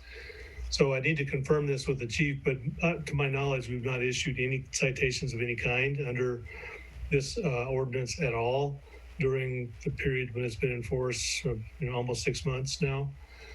But as you probably also recall, that one of the main reasons council wanted to adopt its own ordinance in late 2020 was because of enforcement issues and concerns about enforcement. And clearly we would have the authority to enforce our own ordinance more clearly because there were jurisdictional questions and authority questions over enforcement at that time. So again, I'm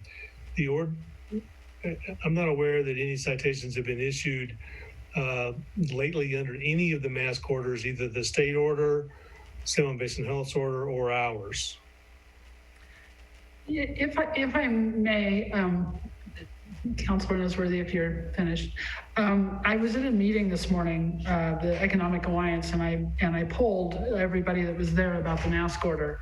And it was really interesting because one of the conversations was, particularly with the states, 80% vaccination indoors, not needing to wear masks situation.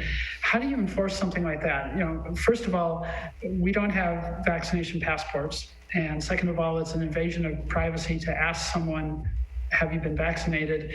And I'm not certain how that even works. And the group basically kind of agreed with that too. They thought it was kind of odd. And I think we're going to be coming up against this issue here, the vaccination thing, when we have over 50% of La Plata County is at least single dose and over 40% is fully vaccinated. It's going to be a real challenge. So one of the people at the meeting mentioned that in Grand Junction, their county board of commissioners, by the way, had voted to implement a free to choose mask resolution. And under those guidelines, businesses and individuals would be able to decide whether to wear a mask or not in public indoor spaces. So that means that each business gets to choose, what do I want to have happen in my business? And this is kind of what's happening in Bayfield right now, actually. So if you don't want people in your store unless they have masks, those are the signs you put up. And they have the same remedy that they would have if we had no mask order, which is calling the police and for trespassing. And also because under the resolution or ordinance, they did a resolution. If the business chose that you had to wear a mask and people didn't want to, we could still issue them citations, but it wouldn't be a blanket mask order. The other thing that they did, and if you don't want to wear a mask, then you don't go in that business, essentially. The other aspect to that was that businesses would also have the option of limiting indoor capacities or not. So again, that would be at their discretion. What did the business feel comfortable with? And if they weren't comfortable with it, then the remedy, and someone violated that, the remedy is still that they could call our police, but it's not a blanket mask order. And they would be able to require customers to wear masks indoor in their businesses. So I'm wondering if we want to consider something like that as a transition to, eventually, hopefully not needing to wear masks. But just a thought for council. What do they call that? Free to choose.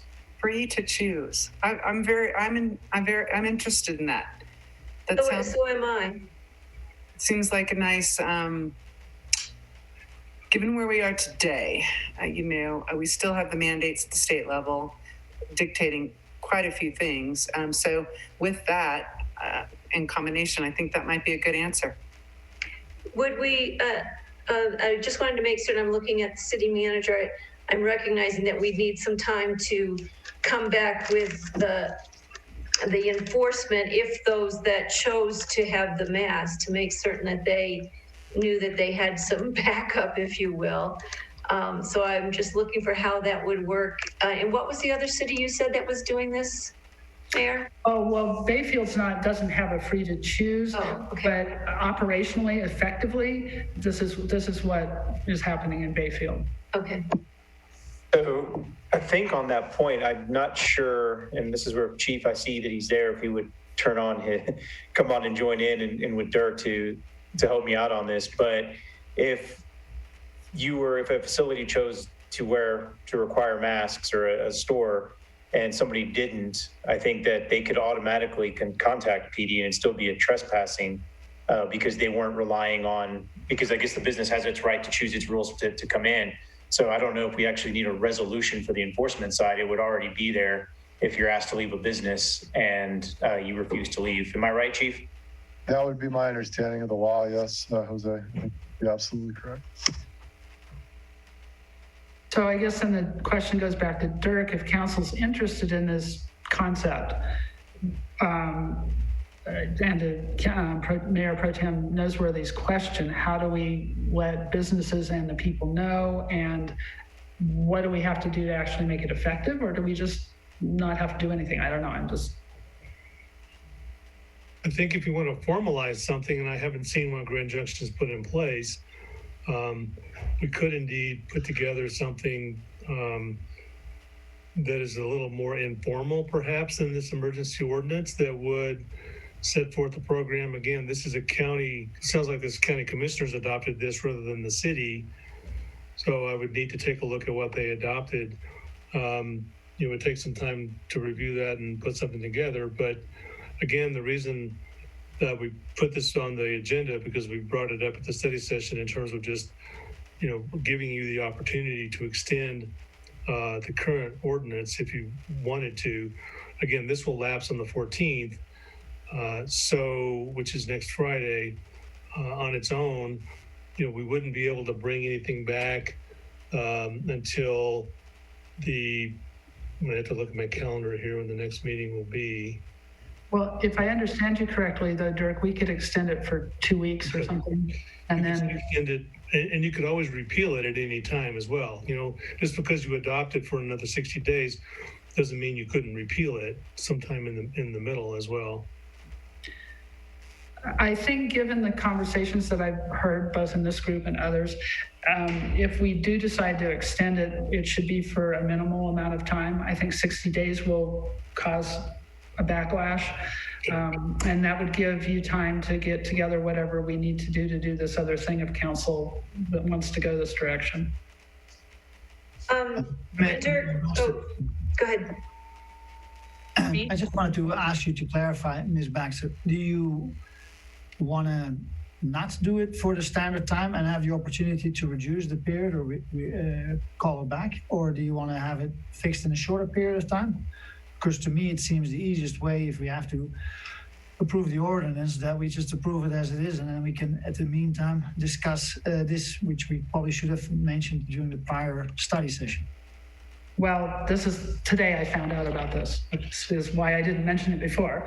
But additionally, we can approve an ordinance with an amendment to it. We can change the date. It doesn't have to be rewritten and re-brought forward. We can just say, yes, we want to do this ordinance for 2 weeks or whatever it is. And then the actual ordinance will get redone to meet what council wants. So this is not what I want. This is what council wants. I'm just suggesting that this might be a good path forward to ease us out of the mask ordinance, ease us into something that works for the businesses and gives us still enforcement capabilities, but isn't this blanket control of our community. I just want to mention that I don't feel like having to have a discussion like this every 2 weeks. So to me, it would be easier to, if we have to approve this ordinance, to approve it for as long as we can, and have the opportunity to cancel it any moment. Well, so what we would do, Olivier, if we follow this plan, is that in 2 weeks, quote unquote, from now, Dirk would bring forward whatever it would be that we would initiate for the freedom to choose conversation. So we would repeal the mask ordinance at that time and initiate this one. So if we want to take this course, then we would still have to have this conversation again about the freedom to choose or repealing the mask ordinance. So we're not going to do it every 2 weeks. This is actually a path to not having to have the conversation again at all in many ways. Yes, Mayor Pro Tem Nosworthy. I saw Jessica. First of all, I do have a question, but I saw Jessica. You have your hand up, Jessica. I was just going to say, I think showing business, from what I've heard, showing businesses that we are taking steps to alleviate that mask order or change it or in some way would be better than just renewing the current order, in my mind, from how the people I have talked to. When did San Juan Basin Health's mask order expire? When did you say that was, Dirk? Well, the current one, I think, expires in this, and I'll admit, all of this is confusing and hard to keep up with. I know, because I was just wondering if we didn't renew it, and then San Juan Basin Health goes that long, and then would that make sense, or just so we don't have to do more paperwork and more? You actually don't have to renew it. No, you don't have to renew it. Could I make a timing suggestion? Yes. The ordinance stands until May 14th. Right. The next city council meeting that the city attorney might be able to have something to us would be May 18th. Right. So you would have a 3-day period where there would be no ordinance. And so I guess I'm saying you don't have to make a decision. It will go by the wayside. But I think it's important, I recognize some businesses want this removed, but I also am aware of other businesses who want the protection of it. And when they have a big banner up that says, ordered by the city of Durango, and they've told me many of their clients want this to continue. So I think what the mayor is proposing gives an option for the businesses to see what's best in their interest, and yet recognizing that the city, the police department, will still be there to enforce if that's how the business wants to run its operations by requiring masks, since we cannot know who is vaccinated and who is not. And we have many more tourists coming in, which adds to that complication. Yeah, I don't know that we actually answered the question about San Juan Basin Health. My understanding is the current San Juan Basin Health order expires on the 16th of May, but again, that they're leaning toward renewing that. I think they've been doing theirs 30 days at a time. So all of this is very confusing. So I'm giving you the best information that I have at this point. So I think, it is true, though, that the one thing I do know for sure is that our ordinance will expire on the 14th, if not renewed. So it's interesting because even if we didn't have the ordinance, there's still, a business could still, if they wanted people to wear masks, they could still say that and they could still have a trespass reinforcement for that. So really, if we let it expire, there's still an enforcement capability there if a business so chooses. And then if we want to codify that choice as a city, then we could go forward at the next meeting with that codification. Right, and probably, if we do it as an ordinance, it would all, because the only way to make it effective immediately would be to do it as emergency ordinance. What we might lean toward would be maybe either a resolution or some other adoption that's less formal than an ordinance. Right. Well, that's probably why they did a resolution. Perhaps, and I'll have to take a look at that. Because they did it, it's supposed to start Friday, April 16th. So they obviously didn't have time to do an ordinance and do all the readings and stuff. Yeah. I wanted to make a small comment, if it's okay with you guys. I believe there is many citizens and residents in our community that feel strong against it and strong in favor of it. I don't think we are told, or we have a good sense, beside our personal opinion, of what the people want. I think there's a state guidance and the Salmon Basin, and I think not approving this ordinance makes you make a decision. And I personally do not feel that is a very thought out decision.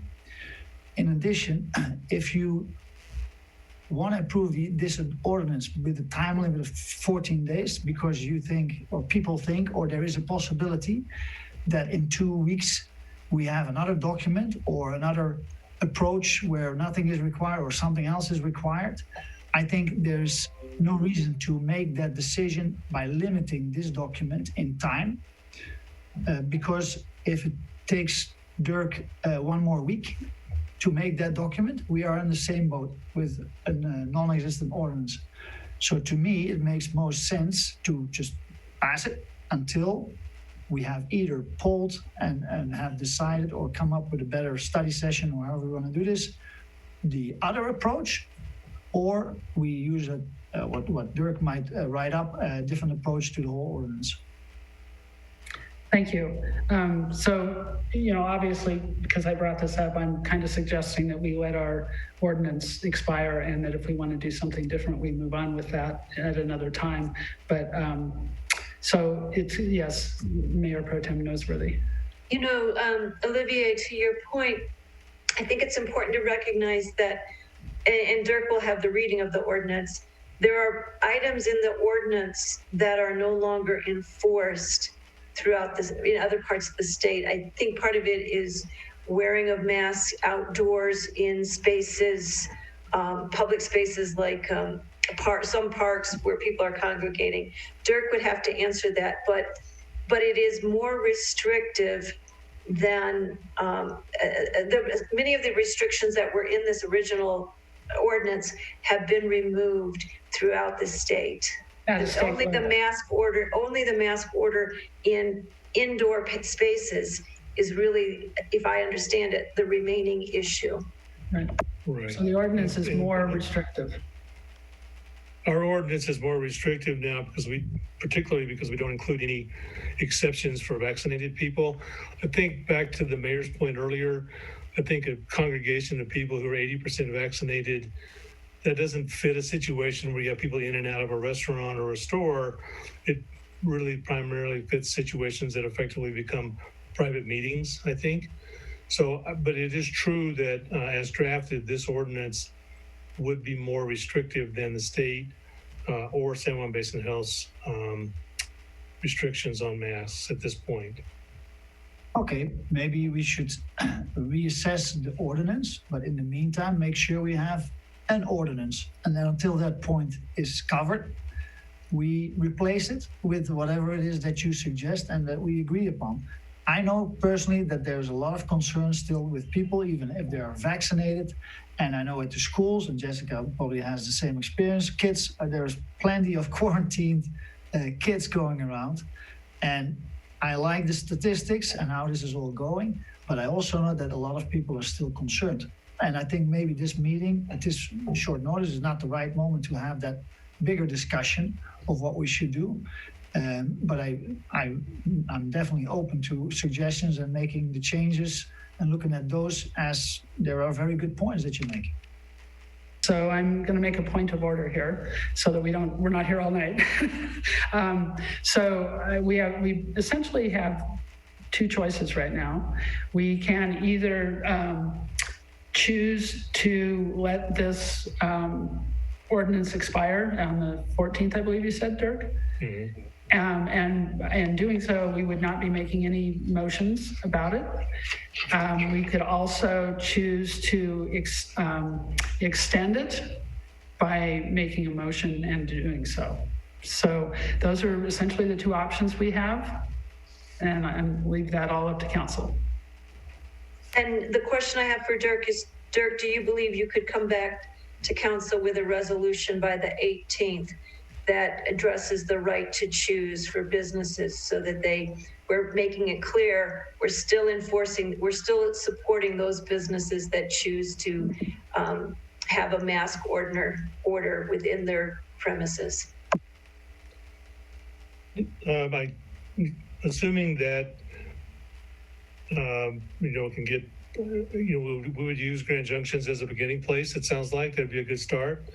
We already have language in place that talks about the kind of mask wearing that we would, like to support. And I think it sounds like councils would still like to have language that says, at least strongly suggests that people continue to wear masks, but that it's up to the individual business to make that determination, as long as they comply with the state orders. I mean, I think that we can't really do anything that would allow businesses to ignore a state order or other local orders. So assuming they're complying with other local and state orders, then they can choose. And if they choose to ask someone to leave for non-compliance of rules in that store, then they could be cited, that person could be cited for trespass and removed. Something along those lines would be relatively simple to put together. And the answer is yes, I think I could have something together in 2 weeks. Does that sound like I think part of the issue is it sounds like what you're after, and I'm hoping that I sort of summarize that correctly, assuming that's what you want to do. My goal was that we could have something to look at, and possibly adopt on the 18th.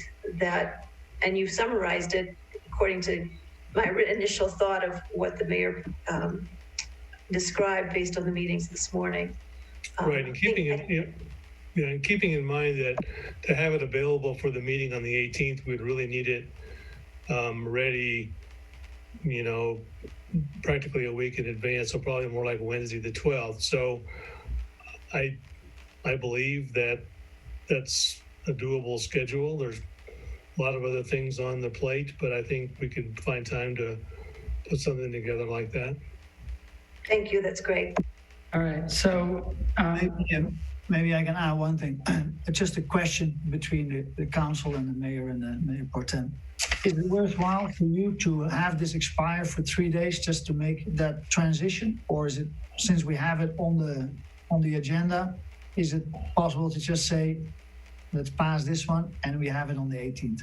So either way, that's what I just said. We either make a motion concerning this ordinance, or we don't. So I'm going to say, if I don't hear an ordinance here in the next 30 seconds, or hear a motion in the next 30 seconds, then we'll move on. If I hear a motion, then we'll go forward with whatever that motion dictates. And I will add that there's nothing to what the mayor said. There's nothing that requires it to be a 2-month ordinance. You could say, we're going to make this effective through the 21st of May. So taking into consideration San Juan Basin Health has an ordinance, our state has ordinances. Okay, I'm going to get together. I'm going to make a motion. That's what I was about to say. Okay. I'm going to make a motion to not renew the city mask ordinance. Then you don't have to make a motion. It will expire on its own. So that's great. Okay, shall I make a motion? I make a motion to approve the emergency ordinance. To extend it, you mean?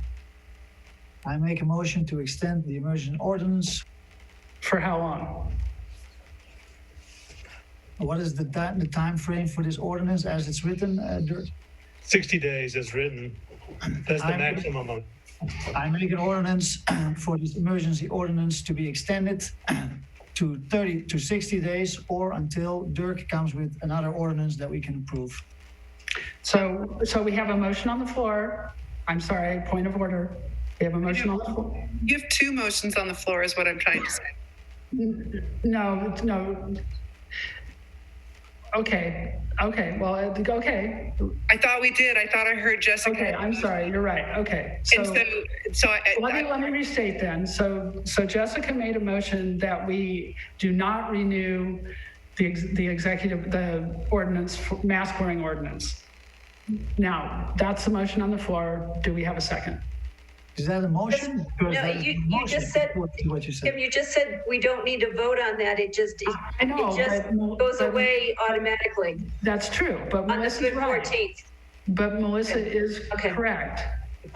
Jessica didn't. I thought it was kind of technically a motion, but I think you're right. I think you're right. So I'm going to go with that. So we have a motion on the floor to not renew the mask ordinance. Is that correct, Jessica? Sure. Yes. Right. So we have a motion on the floor to not renew.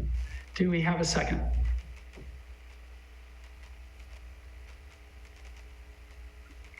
Well, then I'm going to step in and make the second. So is there any further discussion before we do a roll call? I would like to make certain, because we could have just withdrawn the motion. I just want to make certain it stays in effect by not renewing it. It stays in effect through May 18th or May 14th, if Jessica's motion passes. That would be my understanding. And I agree with that. The motion to renew it, it is in effect until the 14th unless you repeal it. So the answer is yes, it would be in effect on the 14th. I guess the reason why I've been stalling on seconding this motion, because I'm interested in the freedom to choose ultimately, but I wasn't sure why we just don't extend it until May 18th, when we can, as a council, publicly review the new ordinance that Dirk would then have in place. And we're basically status quo until we have our next meeting. Any other discussion? So I think by not extending it to the 18th, you have made a decision to not have an emergency ordinance. And it implies also the state executive and public health orders you've made a decision in another direction. That's basically what I'm trying. Yes. Any other discussion? I'll add discussion. So to Melissa's point, I guess, which is where I was going earlier, we're going to have this motion as restrictive as it is through the 14th. And I would have been comfortable having it go until the 18th because Dirk has given us the assurance that he can have something to replace it with that's less restrictive and gives businesses their choice.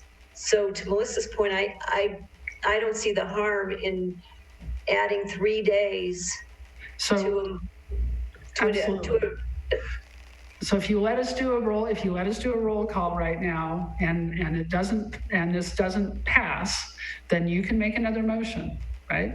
So I'm going to go ahead and, if you don't mind, yes, Dirk? I have a question. Did you have a second to the Olivier's motion? I'm not sure you did. No, we had a second to Jessica's motion. Okay, all right. And that motion was to not renew or not to extend the mask order. So if you vote yes, we will not extend the mask order. Just so you know, this is a test.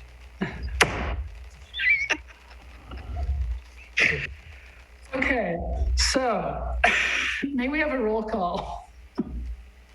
Councilor Buell. Yes.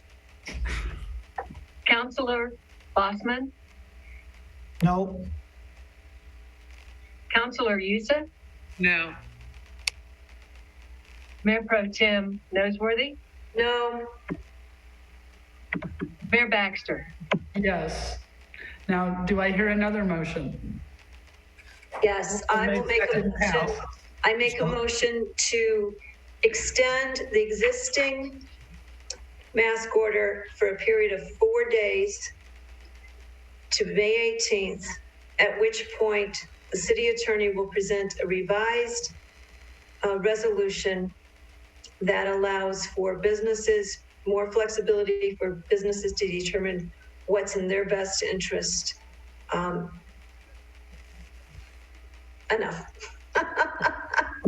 Is there a second? Okay, but didn't we have a second order, or did you just cancel Olivier's previous second motion? You didn't have a second. It was, no, it was actually out of order because we had to have a second on Jessica's first. Okay. That was made out of order. So thank you, Melissa. I'm just curious. So Olivier, Do we have a second? Hold on. He can change his motion to specify the dates. Point of order. Mayor Pro Tem Noseworthy has made a motion. Do we have a second? I'll second. Thank you. Do we have any further discussion? Yes, I think we need to be a lot more efficient on the city council, and I think it's perfectly fine what we're doing here, but we need to make sure that on the 18th we have either the same discussion, because we are not able to come to an agreement with a new ordinance from Dirk, or if he, for whatever reason, is not able to produce a new ordinance, that we still have it on the agenda because we are not able to define the time. So we might have the same discussion if for whatever reason this ordinance is not written up or drafted or some sort of delay occurs. So just wanted to start it out. Any further discussion? All right, may we have a roll call, Ms. Phillips? Councilor Buell, Yes. Mayor Pro Tem Noseworthy, Yes. Councilor Bossman, No. Councilor Youssef, Yes. Mayor Baxter. Yes. Thank you. Okay, so now on, you realize it's 10:14. I hope I never have another agenda like this where everything is taking so long. Thank you. So administrative 12.1, discussion and possible action regarding a special appropriation to the city streets capital improvements program. Mayor and council, we have Levi Lloyd, our city operations director, for this presentation. Mayor Baxter, members of council, the agenda packet or the agenda document lays out reauthorization of budgeted funds from one project to the other. In the past, this would have been handled as journal entries in finance in an effort to be more transparent to the public with reallocation of budgeted funds. I wanted to bring this to you. So we have opened all of the bids for our capital improvements projects. One bid was significantly under budget, and then we had several others that were over budget. We want to reallocate the funds and then seek a special appropriation so that we can award the full scope of the surface treatment OGFCs. This was taken to the IAB at the April meeting, and it was passed unanimously 4-0. My original proposal to the IAB was to reduce the scope of the OGFC, realizing that the cost of construction doesn't typically go down. They suggested awarding the full scope. We do have money in the 2019 sales tax budget to accomplish this.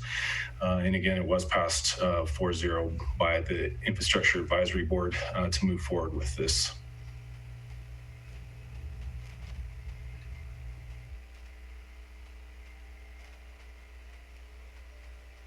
Thank you, Levi. Any questions from council?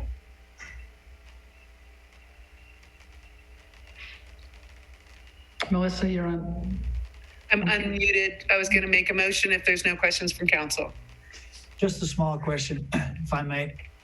The does this include the vertical drains, the study or the pilot program for this, or is this purely? I thought on the list it could fall under street reconstruction, but I'm not sure if that would be or alley paving. So the vertical storm drains would be brought forward in this year's budget process. The alley paving that we have allocated this year is some right-of-way acquisition on the 28th Street alley, repaving that alley, and then an alley paving out in Bodo Park. The vertical drains would come forward as a proposal this year during the budget process. Thank you.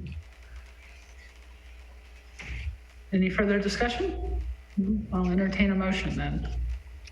I make a motion that we approve the CIP budget amendments and attached resolution with regards to an additional appropriation to the 2021 streets CIP budget. I second. All right, Ms. Phillips, you're on. Councillor Bosman, Yes. Councillor Youssef, Yes. Councillor Buell, Yes. Mayor Pro Tem Noseworthy, Yes. Mayor Baxter. Yes. And we move on to item 12.2, discussion and possible action concerning an additional appropriation to the 2015 half-cent sales tax capital improvement fund for the Midtown Safety and Connectivity Improvement Design. Mayor and Council, Amber Blake, our Transportation and Sustainability Director, is here to give that presentation, and I think she just disappeared. Let me see if she's on the attendees. Let me put her to panelist to give this presentation.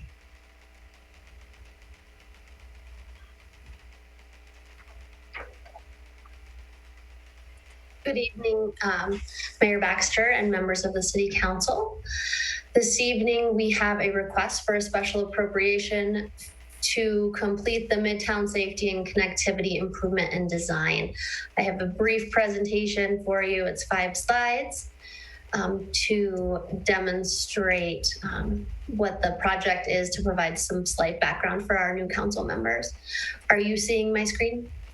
Yes, we are. Great, thank you.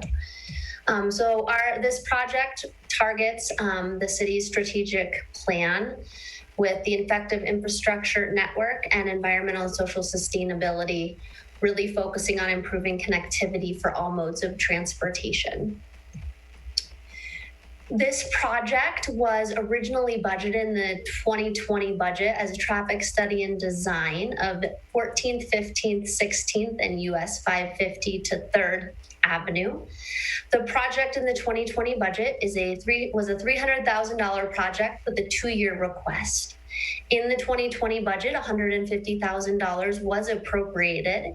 However, as a result of the COVID pandemic, reductions were made on the April 7th City Council meeting, and that $150,000 in 2020 was rolled back into the fund balance. The intent of this project is to improve pedestrian and cyclist safety and connectivity and traffic flow with the purpose of addressing the lack of connectivity and accessibility and safe mobility options in this area. The project, the reason that we're here this evening is that we did not include the $150,000 that was put back into the fund balance in our request for 2021. It was staff oversight, so the appropriation in the 2021 budget was $150,000 rather than the $300,000 that the project was estimated at.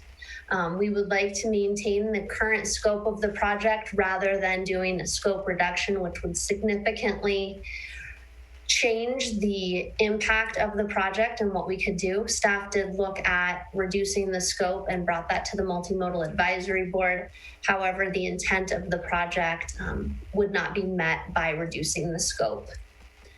So the scope of the project is to design and engineering to improve pedestrian crossings, bike lanes, transit stop connectivity, school crossings, specifically at East 2nd Avenue and 13th Street, and then an intersection reconfiguration at 15th Florida and East 3rd Avenue, as well as ensuring the connectivity from the ART to downtown.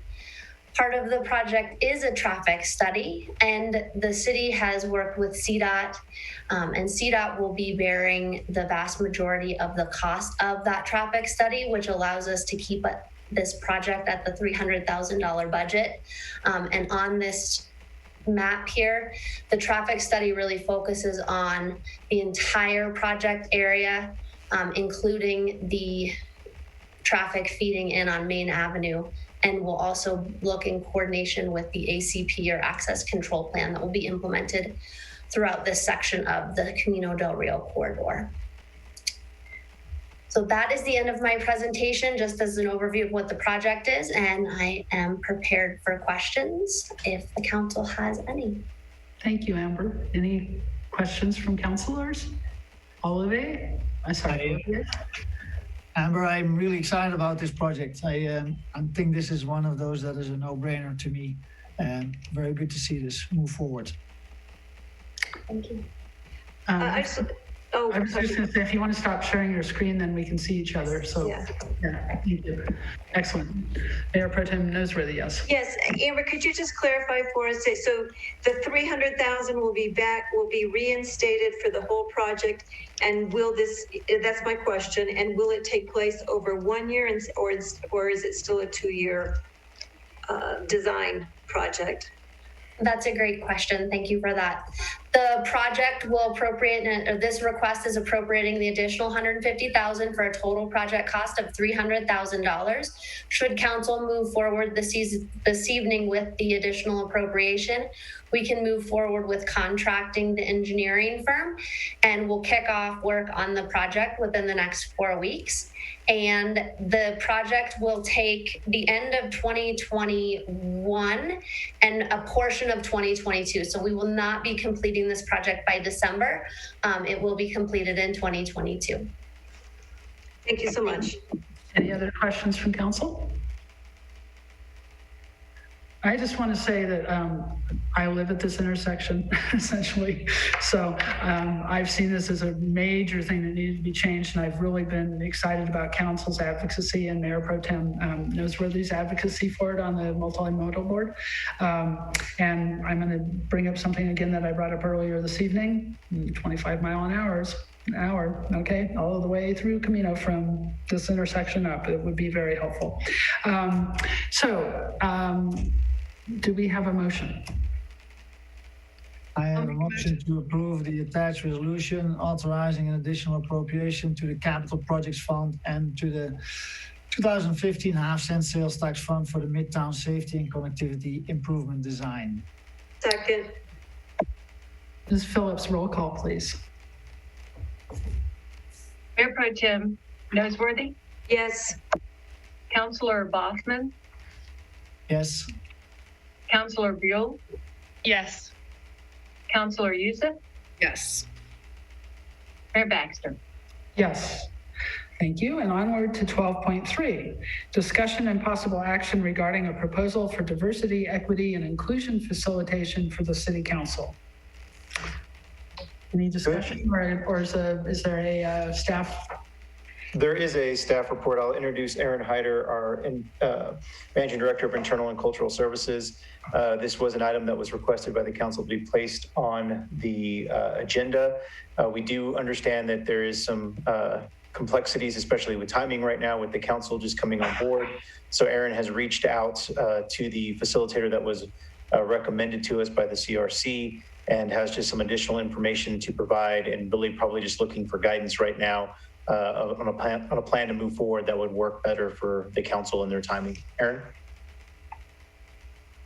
Thank you. Good evening, Mayor and Council. To add to the additional information, when I chatted with the facilitator, my primary questions were really how much can we customize this training and this approach if we should choose to do so, both from breaking up the time in which we can meet and the different ways we can facilitate the training and the content and the modules. Anywhere from, bringing the time, like doing more of the sections all together, or we can spread them out across a year or a longer period of time if we would like, or, is there a way we can customize the modules that are delivered? So I think my point being with this proposal in particular, there's lots of ways that we can customize it if with the facilitator that works best. And that's making the assumption that council wants to embark upon something like this. Yes, ma'am. Any discussion?